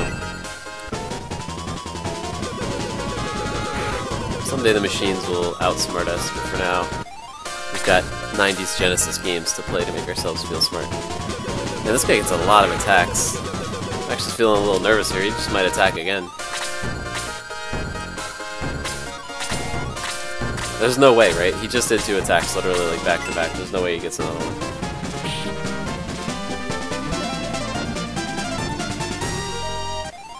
Alright, sweet. As long as Jaha doesn't miss, we're good. Don't miss. Nice. That was a tough fight.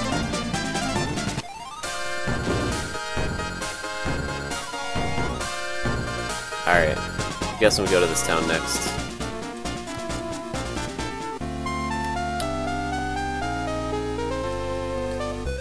Nice to get to a town right after a tough fight like that. Let's see if we get that chest.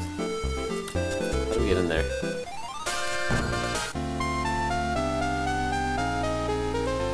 Can't go out that way. Alright, we can go out this way. Nice, another mithril. Can't do anything with these mithrils yet, but we're just kind of collecting them.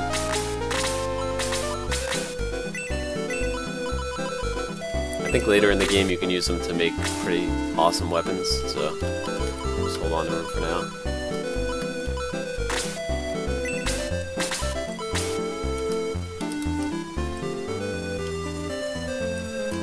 Let's get all our people up.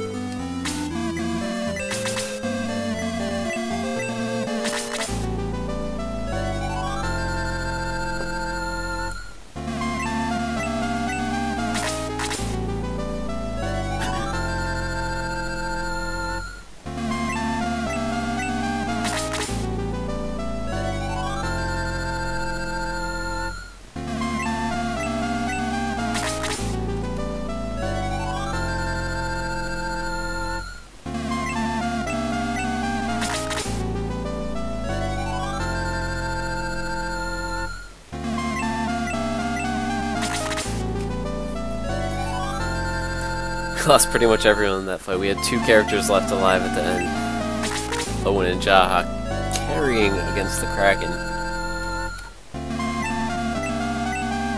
So it cost us quite a bit to revive everybody. But I think we'll have enough money to buy the next set of weapon upgrades, depending on how expensive they are. We still got over 10,000.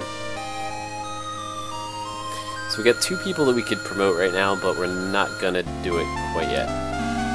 I'm gonna hold off on promoting until we get weapons that we can't use. That'll kind of be our cue. Hassan. So I guess this is Hassan. No trading. Is that a monument of our landing at Parmecia?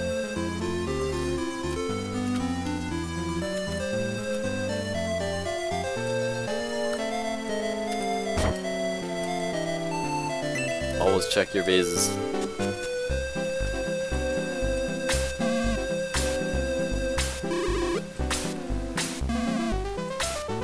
I am definitely not related to this guy.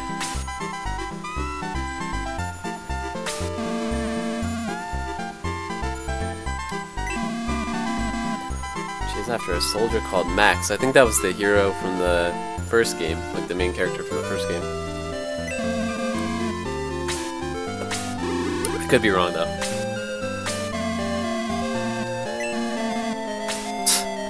I love it's just like casually drop a reference to the first game, and I'm gonna take a nap.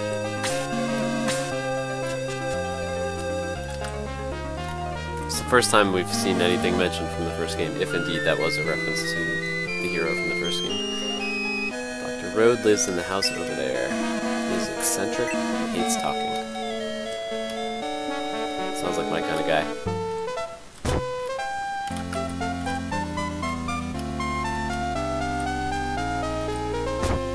These people have big houses in this town.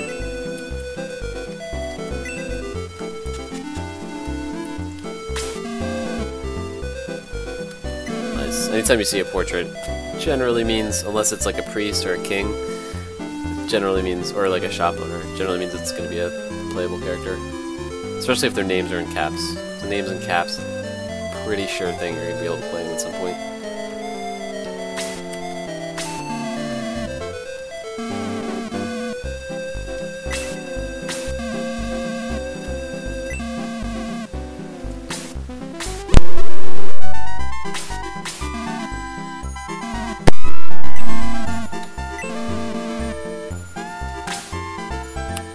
I don't know what the caravan is, but let's get it. Sweet. So that's another thing in this game. You can get characters to like follow you, but they don't necessarily join your actual Shining Force. Pretty sure he didn't join yet. Yeah, like he's not in our list of characters yet, but he's, I guess, just following us around.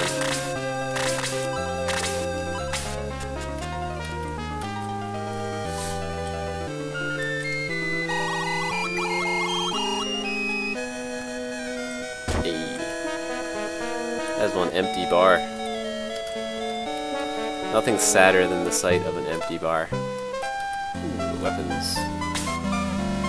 Alright, let's check the deals. No deals. Alright, so longsword is old. Steel sword is like the latest sword that we could get, but I think we already have one on the 2 characters that can use it. Actually, Owen has the Achilles sword. Yeah, and Luke already has one. No. I don't want this. Oh man, I bought it. Rip. Rip funds. Alright. Power axe, that sounds new. Let's get a power axe for Jaha.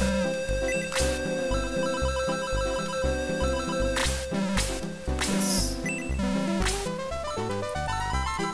Iron rod. I think that's new also. Yep. Can't carry one. So I'm gonna sell a few things first. I'm gonna sell their old rods. I'm gonna sell that sword I bought by mistake. And Jaha's old axe. Middle axe.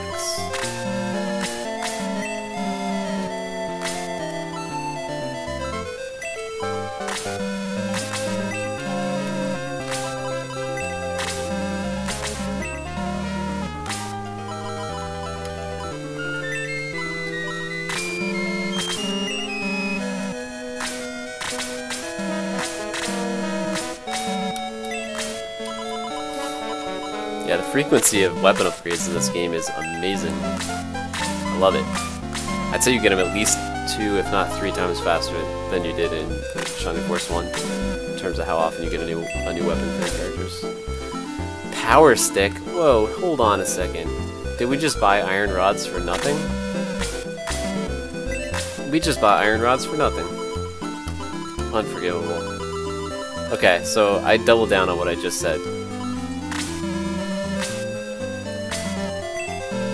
We literally just got 2 weapon upgrades at the same time. I don't think I've ever seen that before in these games. So we kind of wasted a little bit of cash, but we're relatively loaded. 420 gold. Alright, let's get some power sticks.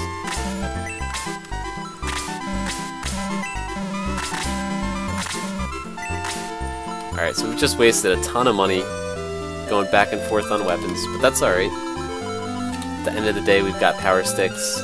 Sarah's like a champ right now. She could just fight like a warrior. No, wait, we don't need any more power sticks. They really want us to buy another power stick. Alright, Thieves' Dagger, that's new. Let's get one of those for Slade. Sweet. Alright, Iron Arrow. I think do we have an Iron Arrow? We might even only had a wooden arrow, but alright, let's get the Steel Arrow. Alright, we had an Iron Arrow. Alright, we got the Steel Arrow now. I think that's everything. Yeah, we still got a good $5,000–6,000 left to spare. Alright, let's get rid of the Iron Arrow. Check, make sure I don't need extra stuff. Keep that inventory space open as much as we can. I'm actually going to keep his... So he's got 2 weapons, but that's because he can switch between ranged and regular attacks. Alright, that's it. I'm going to just check who else needs healing items. Just the main character, and... That's... Yeah, I think that's pretty much good. Alright, that was a productive run on weapons.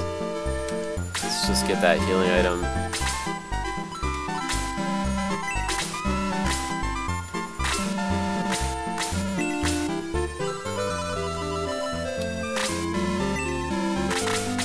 Alright.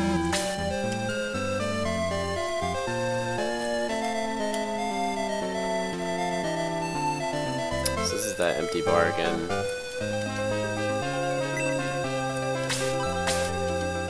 I wish the pubs... Oh, nice. I wish the pubs had, like, some functionality in this game. Like, you actually buy a drink.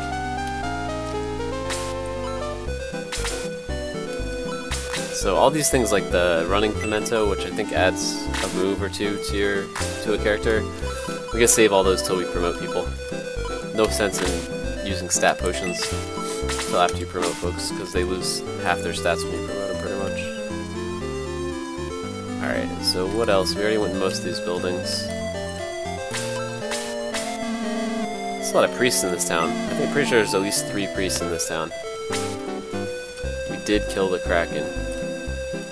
I'm afraid to leave the town. If we leave the town, there might be another battle.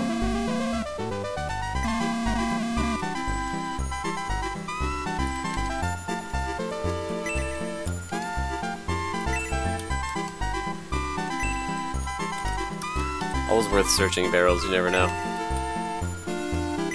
Hey, another mithril. I think we have like 4 or 5 mithril now.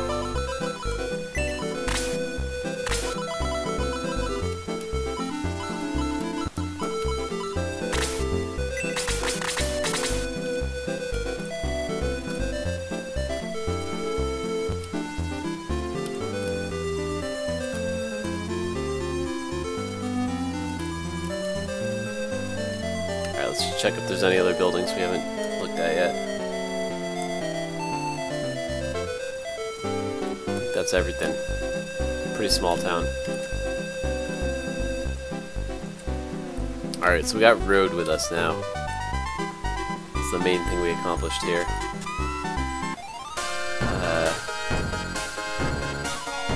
Not quite sure where we go from here. Oh, there's a battle. So I'm guessing we need to go this way. Let's see what's out here. Nothing up here. Nothing over here. This is just kind of like a random battle because it doesn't look like there's anything over here. Although we can probably go west here. Maybe there's something past this. What's that? Soul Sour. That's cool. Alright, and good to know that this ends in rocks, so if we went up north, we would just hit those rocks. Alright, good to know. There might be more stuff to the north there, though.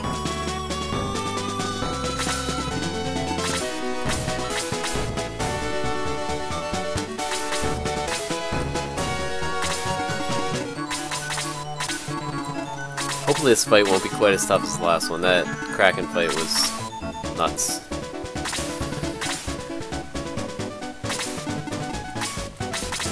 I like a hard fight, but we're about 2 hours and 10 minutes into the stream and I think we've done like 3 fights, which is great, like, definitely enjoying it, but we're not making a ton of progress here. I'm getting the feeling we're going to have to do a 3rd stream of Chapter 2 here. I keep calling them chapters, it's not really a chapter, but yeah, we'll have to do a 3rd stream on South Parmecia, I think, because got about another 45 minutes here. See how it goes. If we get somewhere cool, maybe we'll play a little bit longer. But yeah, we'll see. I don't know if I'm going to be able to finish part 2. I think there's quite a bit left.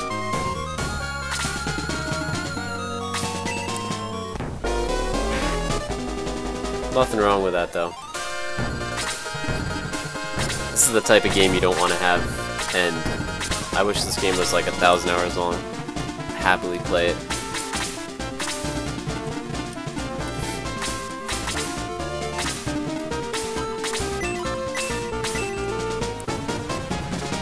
this guy gonna get a new spell ever? I feel like he's had the same spells for like 10 levels. I mean, he seems like he's a Blaze Mage, right? But I'm not expecting him to get like Bolt all of a sudden. But Blaze level 3 would be kind of nice at this point. He's doing like 5 or 6 damage at a time. It's not gonna cut it for much longer.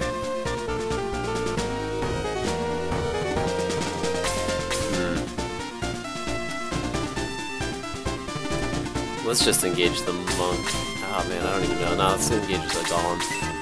I'm afraid of that arrow launcher, really.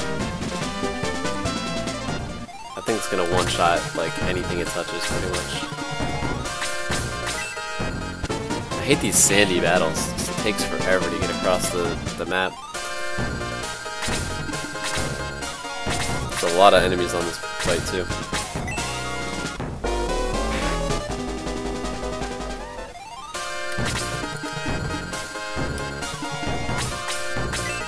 This guy has so much hit points, it's crazy. It's so good. It's so nice to have the main character be good. He got 1 XP for killing that golem. Did I read that right? Did he get 1 XP for killing that golem? That's crazy. That's crazy talk. Let's see how good this power stick is. Just trying to think. Yeah, wherever I put this girl, she's gonna die, right? So let's just put her here. Oh, never mind. I didn't see this guy only had 3 health. And she missed. That power stick looks crazy, though. And she got a 2nd attack. Nice. Anytime you can get your healer a kill, it's a nice little boost in XP, because they're used to getting like 15 XP every time they heal someone. Much better this way. I think Cosmo's going to be able to reach this monk? I don't. Just go full spear. Full lance, I mean. Make room for him after this.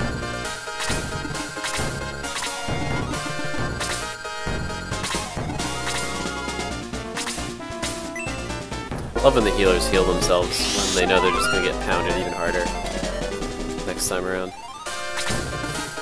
Sweet. Finally, like, the main character can actually be used as like a damage sponge. He's good at like taunting, I guess, would be the correct word for that. I mean, he doesn't actually taunt, but he definitely draws the attention of the enemies. Peter, you go kill this guy. You don't want mages getting anywhere near your team.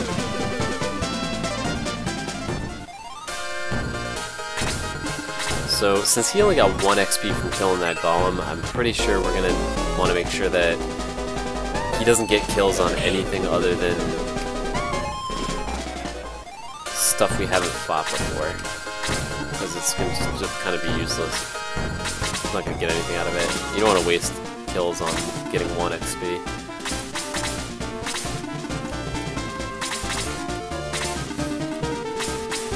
Alright, this is good because Slade needs some XP. He's been dying a lot lately. He might have even taken over the Death Crown, honestly. Let me see.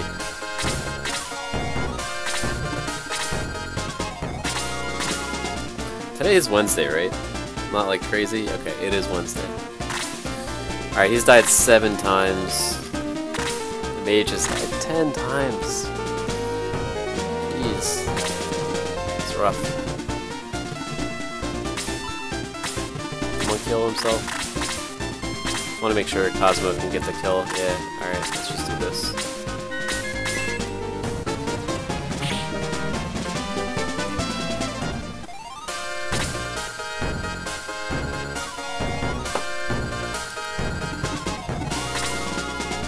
We haven't really been getting damaged here. I guess the main character got hit, but oh man, too many misclicks today. I gotta get that under control.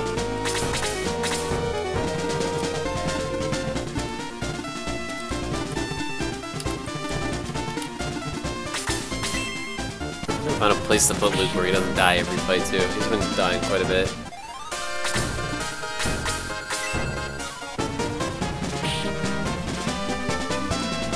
Alright, so we got 14 XP for attacking that, so we know he can get the kill on that if we need. Just not on the golems.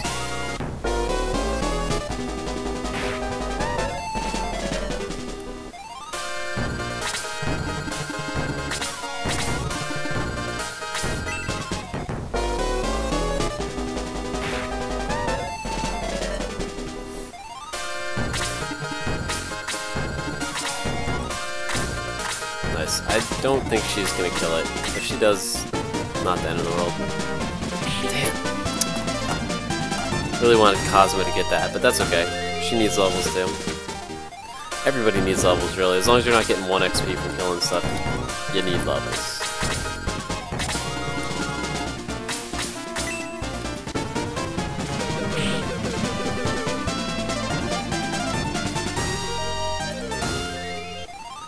It's about that time in the stream where I drop a hello to our favorite friend, Cosmo Turtle. Cosmo, I don't think you're here today with us. I'm sure you're working a night shift. But if you happen to catch the VOD, here's my formal hello to you, man. Hope you're doing well. Not the same without you here.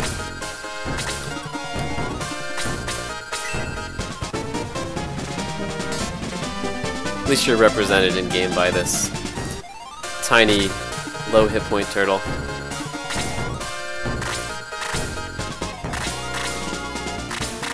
He's doing work for his stature, though.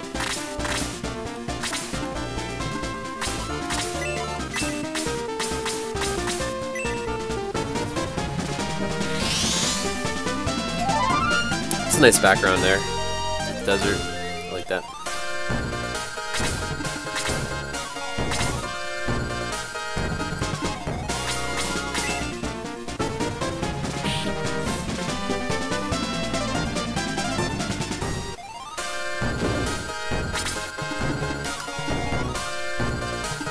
Let's see if we can get Cosmo the kill on this gargoyle.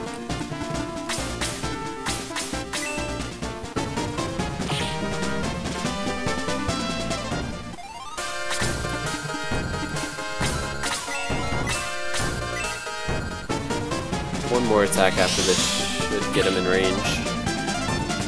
Gotta make sure it's not May though, because she's stronger than we thought. We can get Gerhalt up here. This is a tough call. Yeah, I think we're gonna attack this thing. Luke needs a little help. I mean, Peter needs a little help. Curious to see what those frogs do. I feel like they might end up having like an insta-kill attack. Nice. The Thieves' Dagger is really doing some work. I'm used to Slade kind of just chipping away, but that was pretty hefty attack. There it goes. Nice to know you, Slade. Hey, I mean, he's in the race for most deaths, so he has to do what he can. It's crazy how Chester was just like our martyr for the first part of the game. I don't think he's died since. Actually, that's not true. He did die in the last fight. Both times we tried it. But so did everybody else, so everybody except Jaha and the main character. Ah, we were trying to save that. Forgot about that. It's alright. I don't think Cosmo's getting any XP this fight, though. It's gonna take him about a year and a half to get across this sand.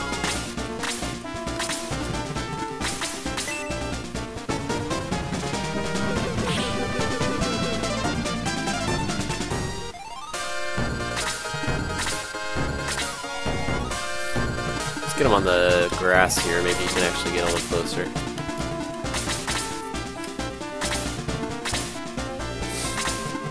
Alright, someone needs healing, right? Someone always needs healing. Yeah, I guess it's Chester.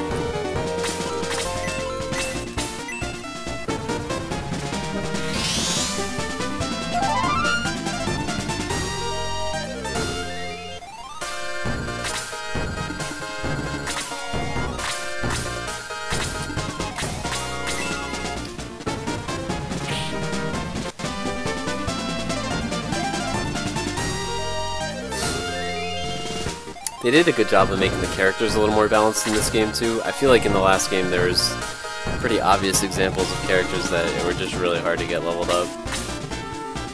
But in this game, I haven't been super focused on getting everybody balanced out, but it kind of just has happened.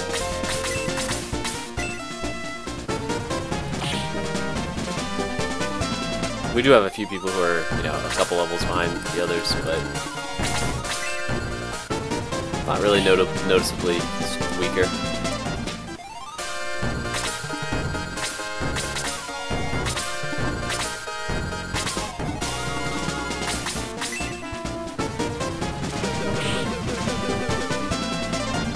And even if they do fall behind for like a battle or so, they tend to catch up within another battle or two. There's a ton of situations in the last game where you just have like 3 characters that are just doing 1 damage every time they attack. And it gets real tough to keep them relevant, but I haven't seen that happen here. Alright, so the question is, where's Cosmo getting the most XP without dying? I think we're gonna have him attack the Golem because he's the only one who can really get good XP off the Golems at this point. Everyone else is too high level.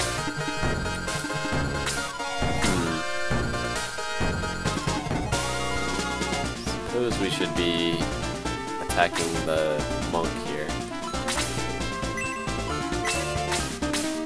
I'm wondering if he actually would just do more damage with the stick. Let's see, let's try it. Yeah, he does 7 damage with the power stick, which is about what he would do with Blaze level 1, 6, or 7. Alright, let's get these guys back into action. Maybe we can bring Peter out for some heals. If Sarah survives this, this could be a death right here. Nice.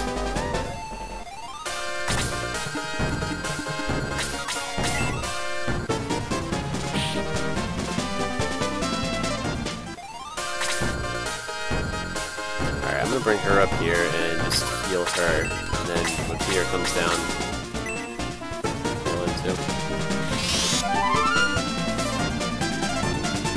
although honestly, I probably could have killed this thing with her, with the power stick, since she's like ridiculously OP right now.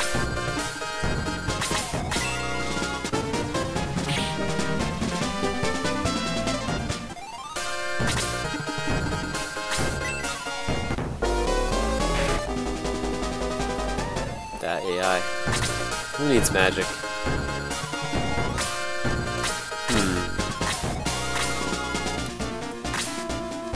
24 defense. 20, he's got 32 defense. Alright. I'm just trying to think if Cosmo could actually get the kill on this thing, but I don't think he could. Not in one shot. Yeah, Jaha barely got him, so. Alright, level 22. Keep him going. I dare the game to give me a weapon I can't use, and then I will actually revisit the idea of promotion.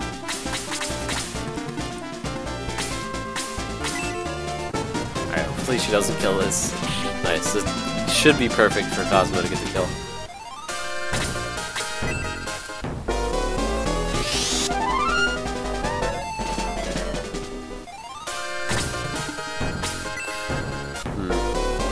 Nice. Alright, this should be a death. Should be hopefully a level 2. Maybe that hit point. Nope. Guy just does not get hit points. I'm actually not going to kill anything with this guy because he doesn't get XP really at this point, unless he's fighting something super hard.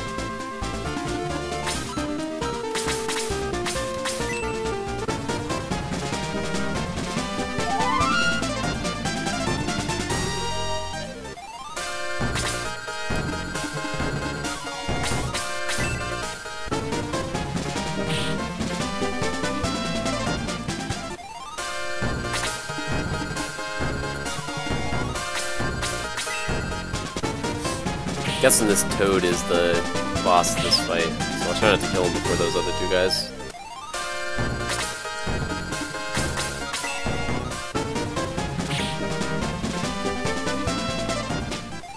Could be any one of these 3, I guess.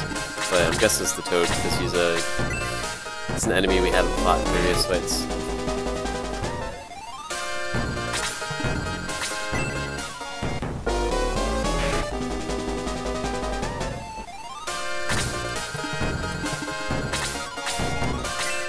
I'm actually gonna not fight with him either. He's another guy who doesn't really get XP off weak enemies. May, on the other hand, should still get XP off this. We'll see. She's pretty close to level 20. But yeah, she's still getting it. Alright, let's see if we can save that mage for Cosmo.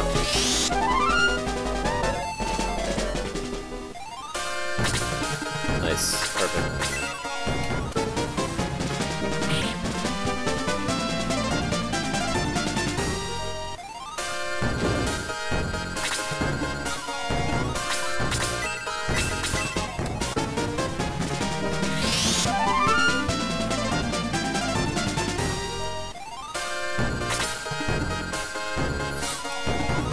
Back.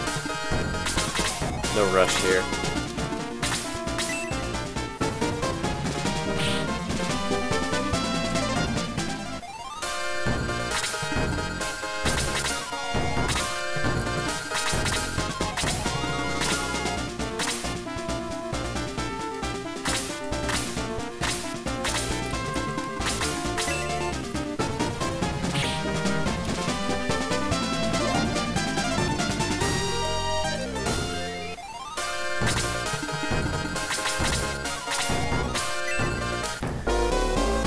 Such a beautiful sight when they heal themselves. It's literally just like adding XP to your guys.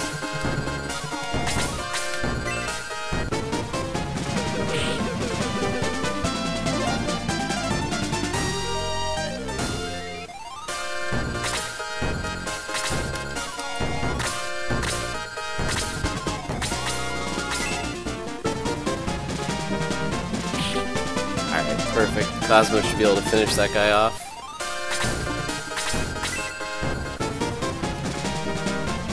We maxed out the XP off this fight about as much as we could. Still no hit points though. I will get this guy to 10 hit points someday. It's my #1 mission. Double digits.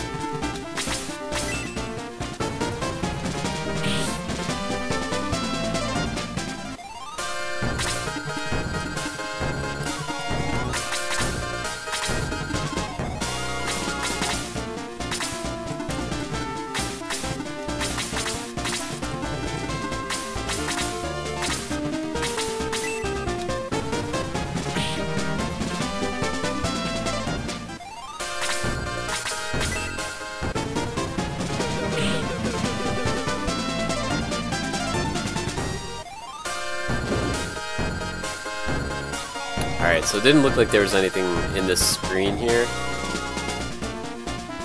Keep our eyes open for nooks in the mountains like this. Sometimes you can find random stuff.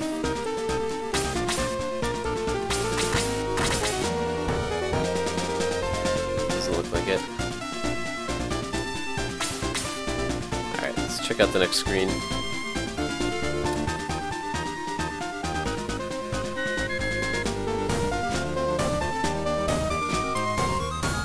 That other shrine. Oh, who's this guy? Is there a battle here? I feel like we should probably egress if there is. Whoa, okay, that definitely looks like a battle.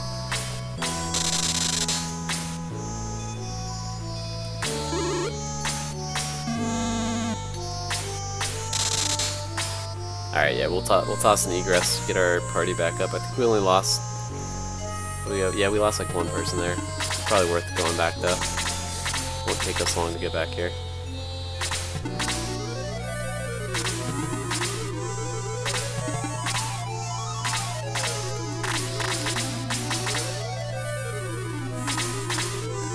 It looks pretty nasty.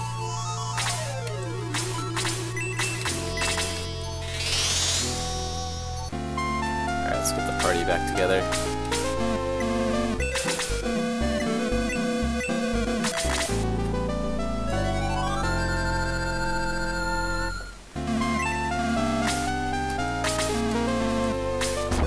Guess it was just one person. Alright, I think we would just go straight west.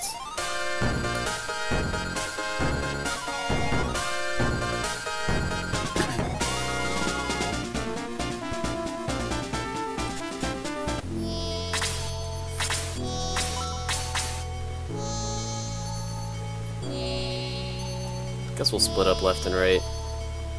Probably don't need too much on the left since there's only 2 dudes.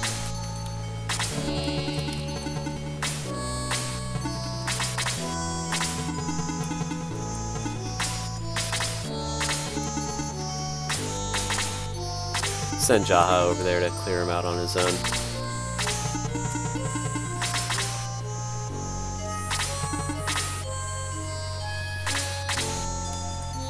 It's one of the frogs. A gargoyle. Yeah, he doesn't need much support.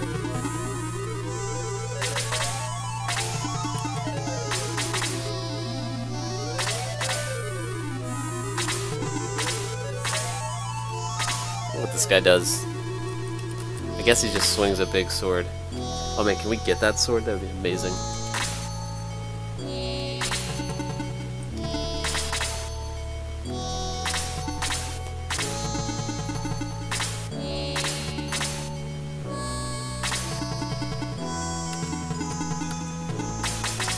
We'll send Cosmo with Jaha.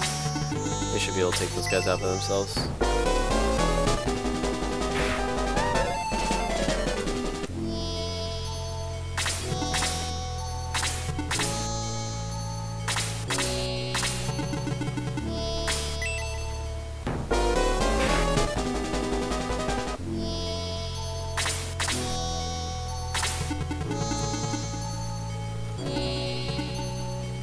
Maybe we'll send May too.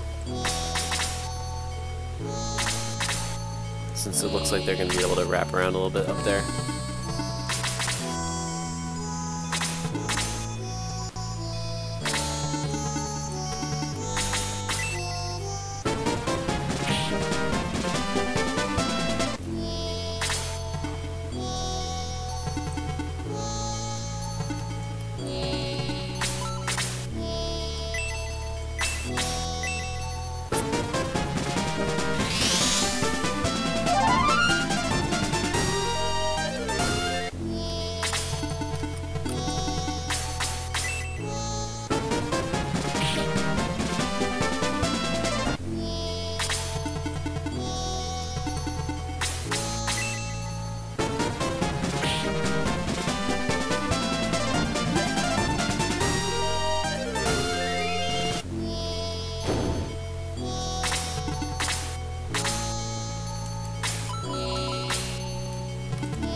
Yeah, so I think he actually does more damage with his melee attack right now than he does with his spells. Is that Diesel? Alright. It's like an insta-kill spell that pretty much never works.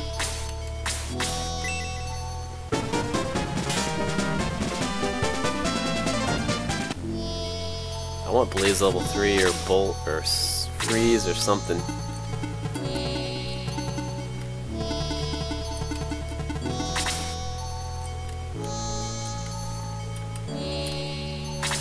Sending him over at this frog because honestly he doesn't get any XP off the other enemies at this point.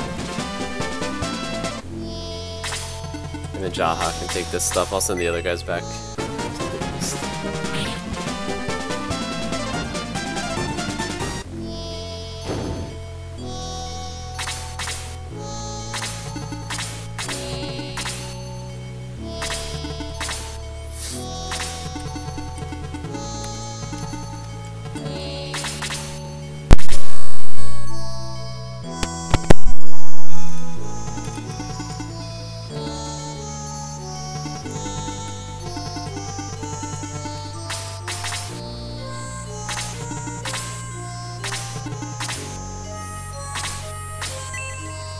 Forgot that guy was there.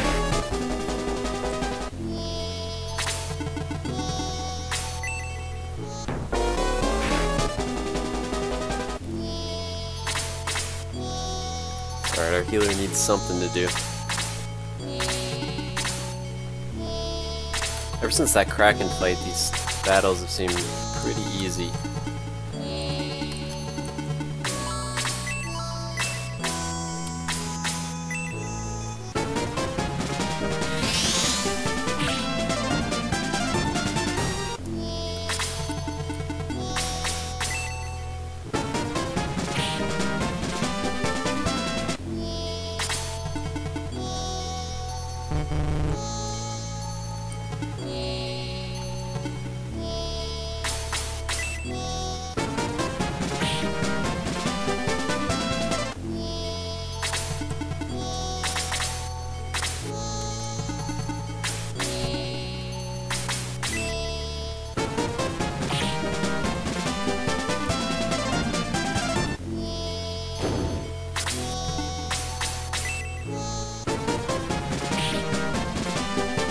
how delicate he is with that dagger. He's just like, boop.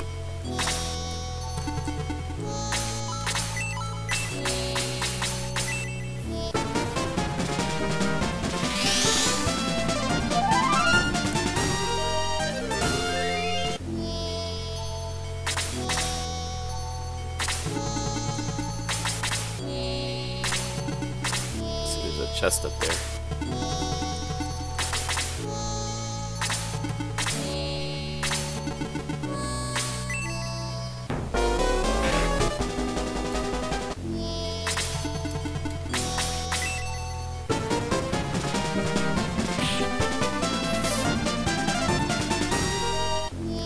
See if we can save that gargoyle for Cosmo. It's probably the lowest level enemy we have left here, so I don't think the other characters will really get much XP off it. It's not really a danger either. I feel like our characters are a little bit over leveled.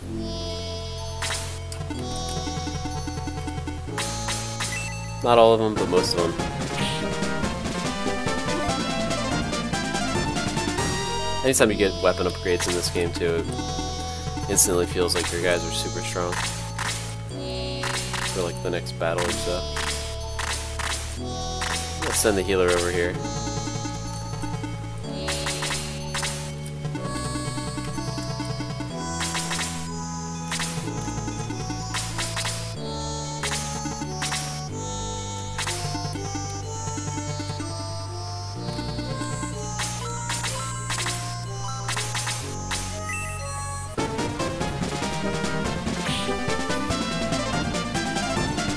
Alright, he's not getting any XP off them either now. These golems and the gargoyles are basically useless to anyone but our super low characters.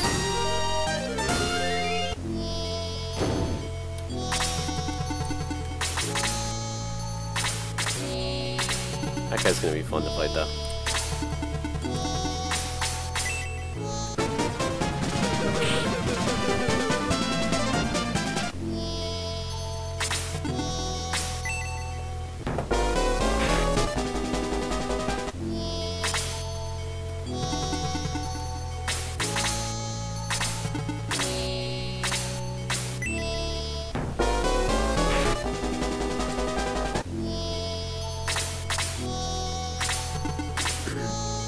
I feel like the boss could be a little bit more aggressive.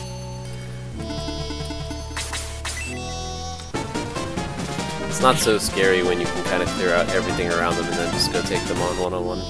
Or more like 12-on-1.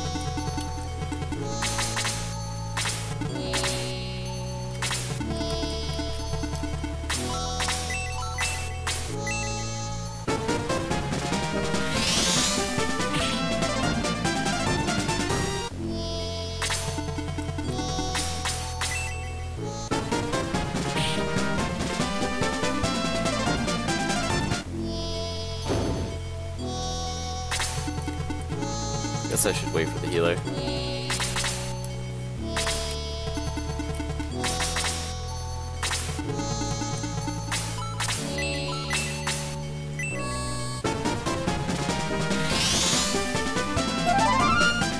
I love how she basically has like an aluminum baseball bat. Good weapon.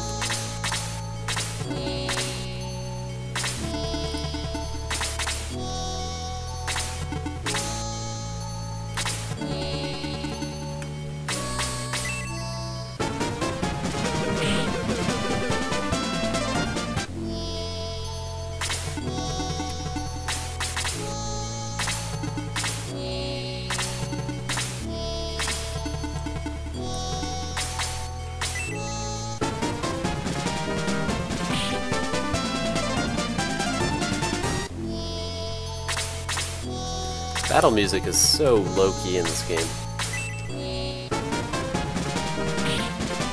It gets a little intense here when you actually do like an engagement. This background music right here is crazy subdued.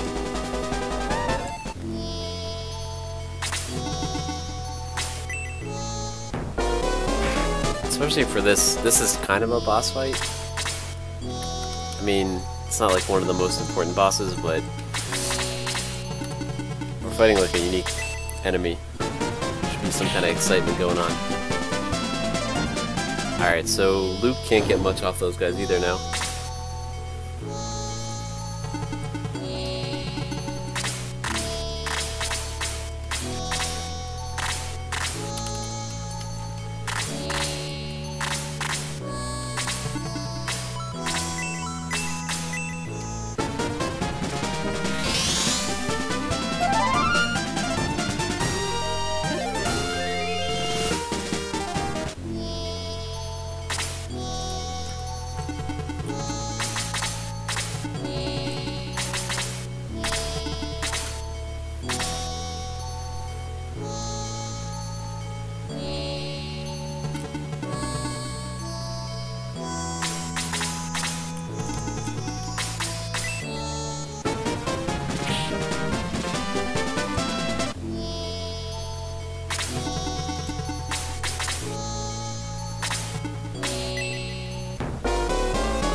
Alright, another one to level 20. Let the promotions roll as soon as we get to weapons that we can't use. I feel like... Okay, she's not actually an archer. She just looks like an archer. She's a ranger. So we can't promote her using the silver tank.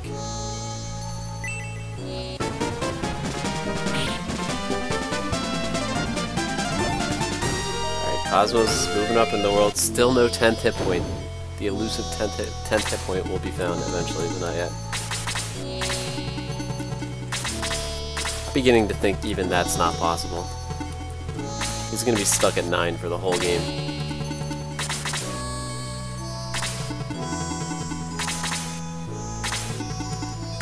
Man, we gotta use that. We gotta promote her and use the running memento on her.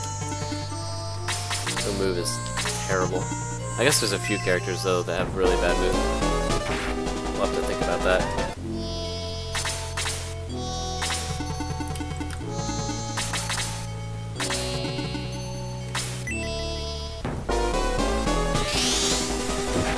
It does kind of suck only having one healer. Especially in situations like this where you split your party into two.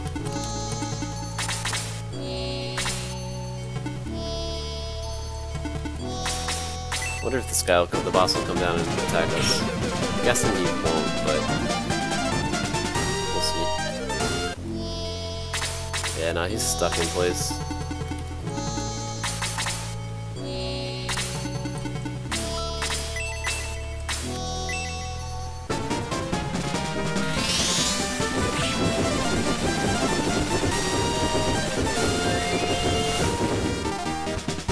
Guessing he'll get Blaze level 3 when he gets to level 20. I'm hoping.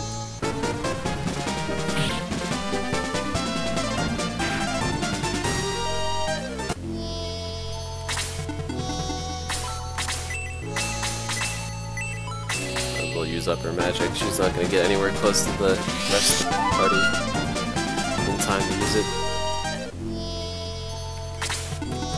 Alright, Slade. Slade kind of needs this XP, so get it.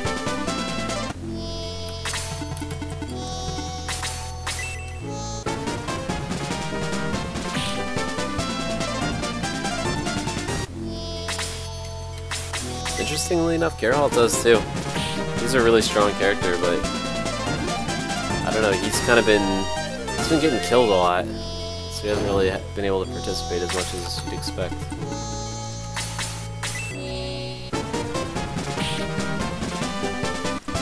1 XP for 24 damage. Whoa! Wasn't expecting that. That's pretty cool though. Sick character. There goes Geralt again. There goes Luke. Alright, we gotta be careful. I didn't know he could bolt. That was like bolt level 3 too.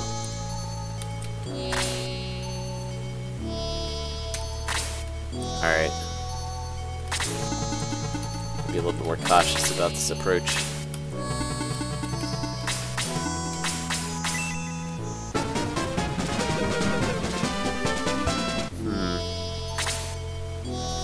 Unexpected.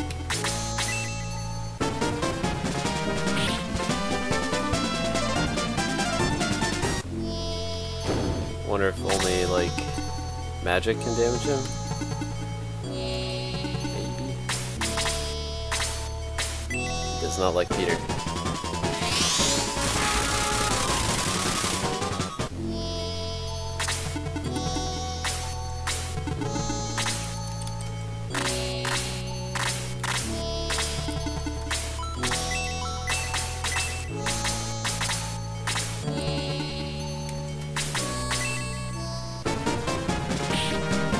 So the main character can damage him. Whoa, what was that? Oh shit, he can bolt? No way. The main character in the first game never learned anything but egress. That's really cool that he has actual spells. Alright, let's see if actual regular magic can hit him.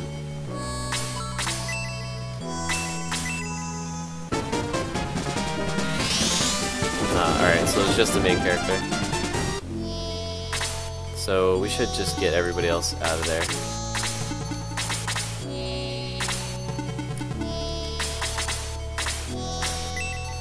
Yeah, Peter's dead too now. We'll just have to send people in and keep the main character healed.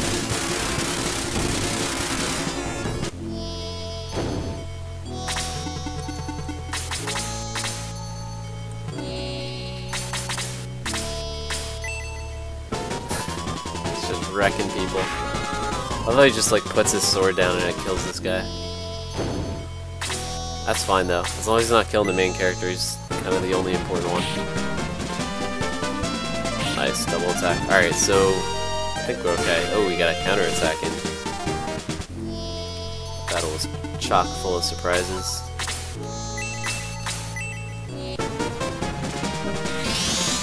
So we'll probably want to send someone with relatively decent health left in to heal the main character.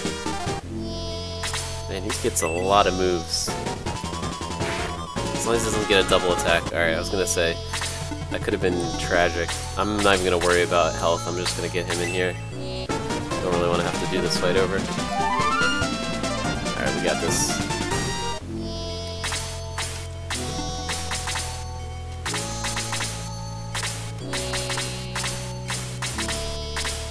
Good thing we got him in there.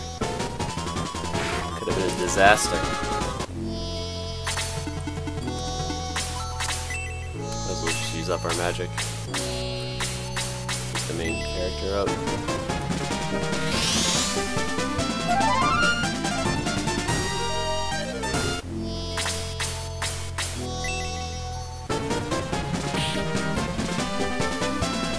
Victory! Did we get the sword? We don't get the sword, damn.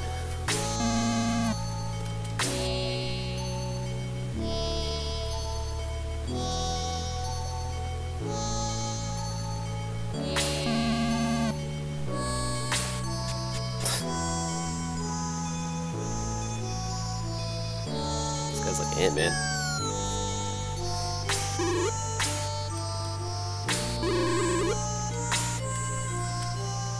Probably. So that's a caravan? Why does it look like a sea urchin?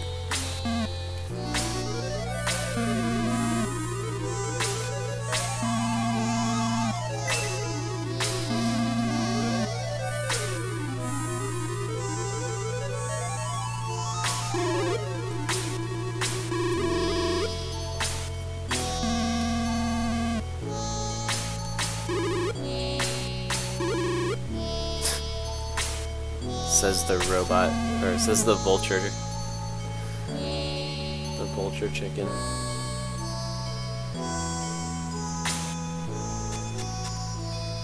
Can I go in there now? Is that like our mobile headquarters? Alright, there's a chest or two in here. Let me get those.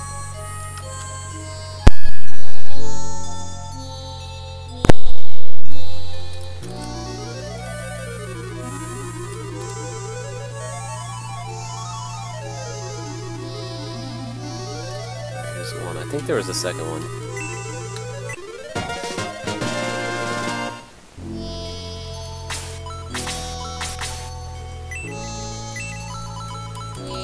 It's healing water. I don't even know what that is. Guess we'll give it to our priest.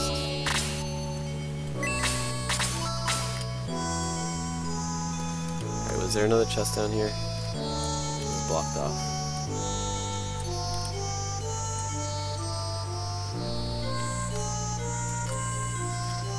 Doesn't look like there's any more chests.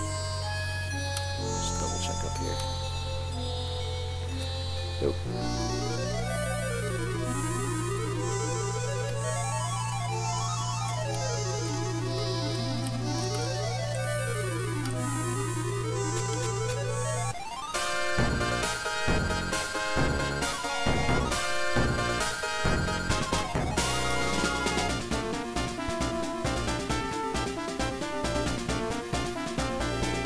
Quite sure where we need to go from here. Let's go get our another battle. Can we just do this battle?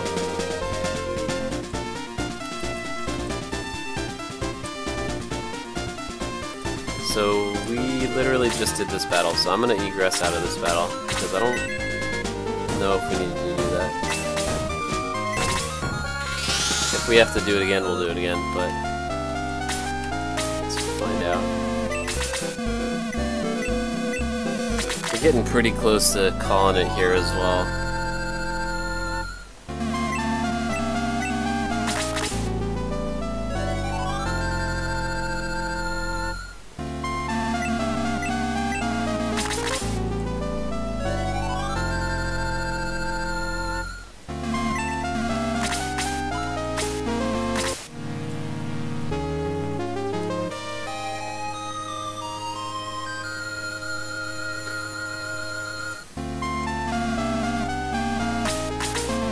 Alright, let's see if there's anything new here.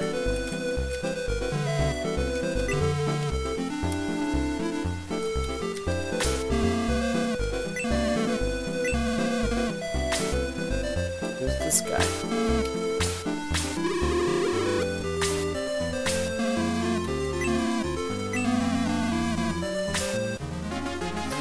Rick the Knight. These are the most boring names in this game for characters. It's alright though, it makes them pretty easily recognizable.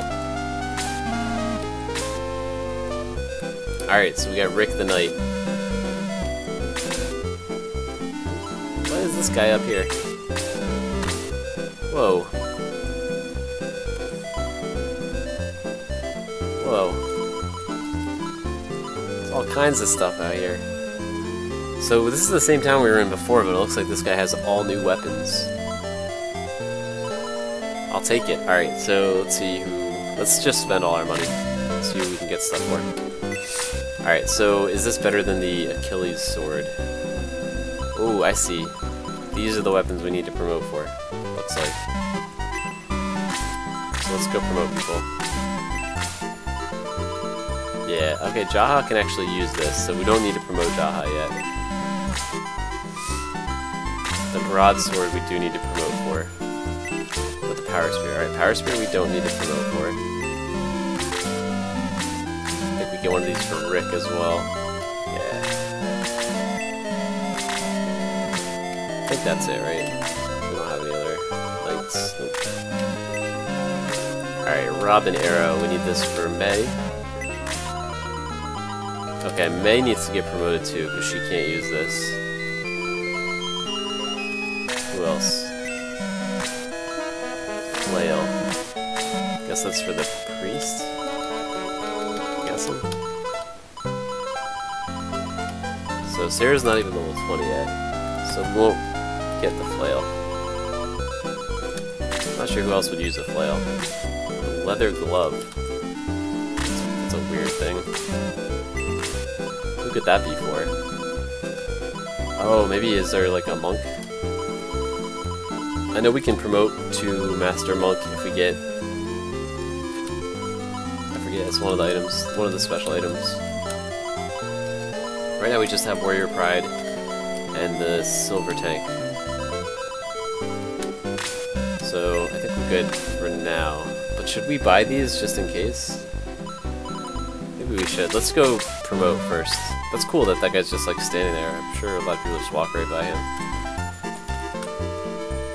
Like, this guy still has the same old weapons, right? Yeah. Okay, that's super interesting. Might as well sell some of this stuff. Alright, so... I think the Power Spear is better than the Steel Lance, so I'm just gonna sell both of these.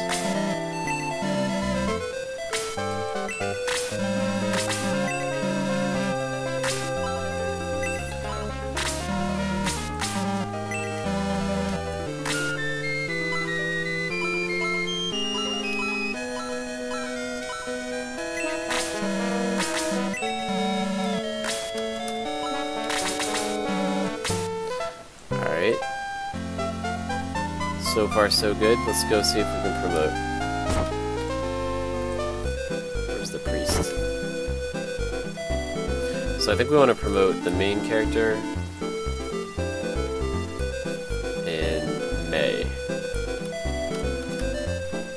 I don't know where the priest is though. It's up here, right? No, it's the item shop. There's gonna be a priest here somewhere. Oh, here it is.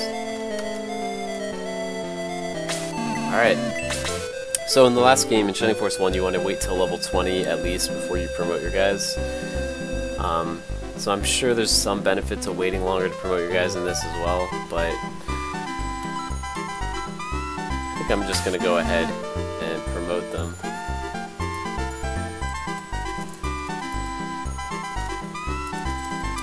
I'm just going to double check really quick. I just want to make sure there's no special promotion item for May.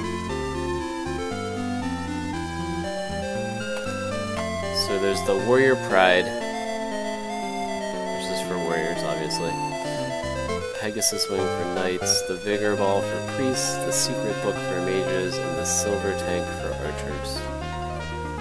Okay. So yeah, there's nothing for May, she's a ranger. I could be wrong. Might not be checking in all the right places, but I'm gonna assume that we're good to go here.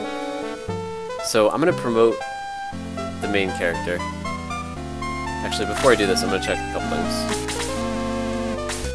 So I want to check to make sure they're not like right about to level.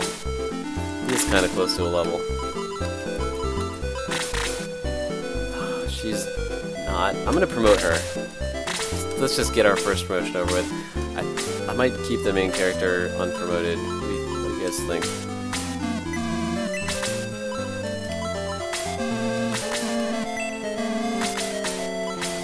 You know what, I'm just gonna promote him. Because, like, I could get him to, like, level 23 and then promote him, which might give him an extra stat or two here and there. He's already really strong, and honestly, like, post-promotion levels tend to give you more stat gains anyway, so I'd rather just save the next set of experience for his post-promotion status. I'll put that up real quick too.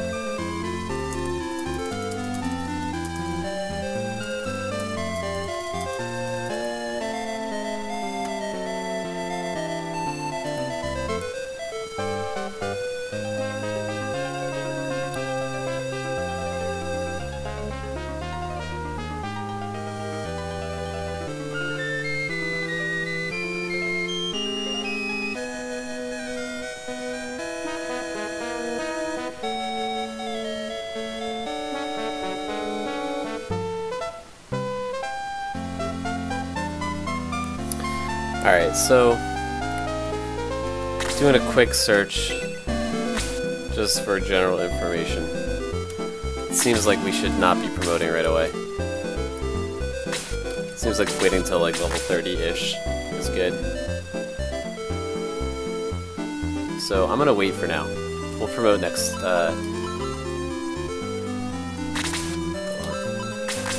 We'll promote later.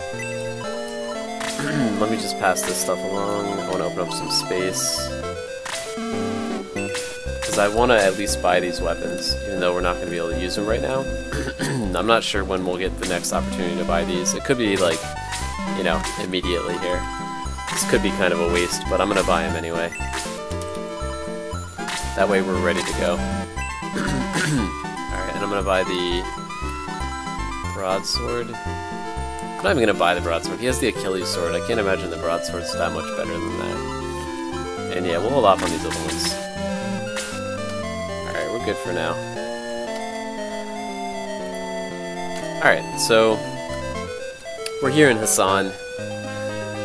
I think, given that it's coming up on 3 hours here for this stream, I think we're going to cut it here. Got another part 3 of Chapter 2 / Part 2, South Parmecia. That'll be next on the docket for next week. Next Wednesday, continuing our Shining Force playthrough. But for now, I think we're going to call it here. And that'll leave like a nice good chunk for us to work through next week. So yeah, thank you so much to everyone who stopped by. It's a quiet day, very quiet day. Quietest day in a long time, but I still had a really good time with this game. It's super fun, and I'm really enjoying playing through it. So I will certainly continue, and we will be picking this up next Wednesday at 5 p.m. with part 3 of part 2, if that makes any sense. We'll be finishing off our work here on South Parmecia before heading into North Parmecia, either at the end of next stream or starting off the following stream. So yeah, thanks again for watching. If you're watching this on YouTube, appreciate you checking it out. Leave a comment if you have any feedback. And I'll be back on Friday for my next stream. It's going to be a Variety Friday stream. Most likely it'll be Death Road to Canada marathon mode. Really want to beat that.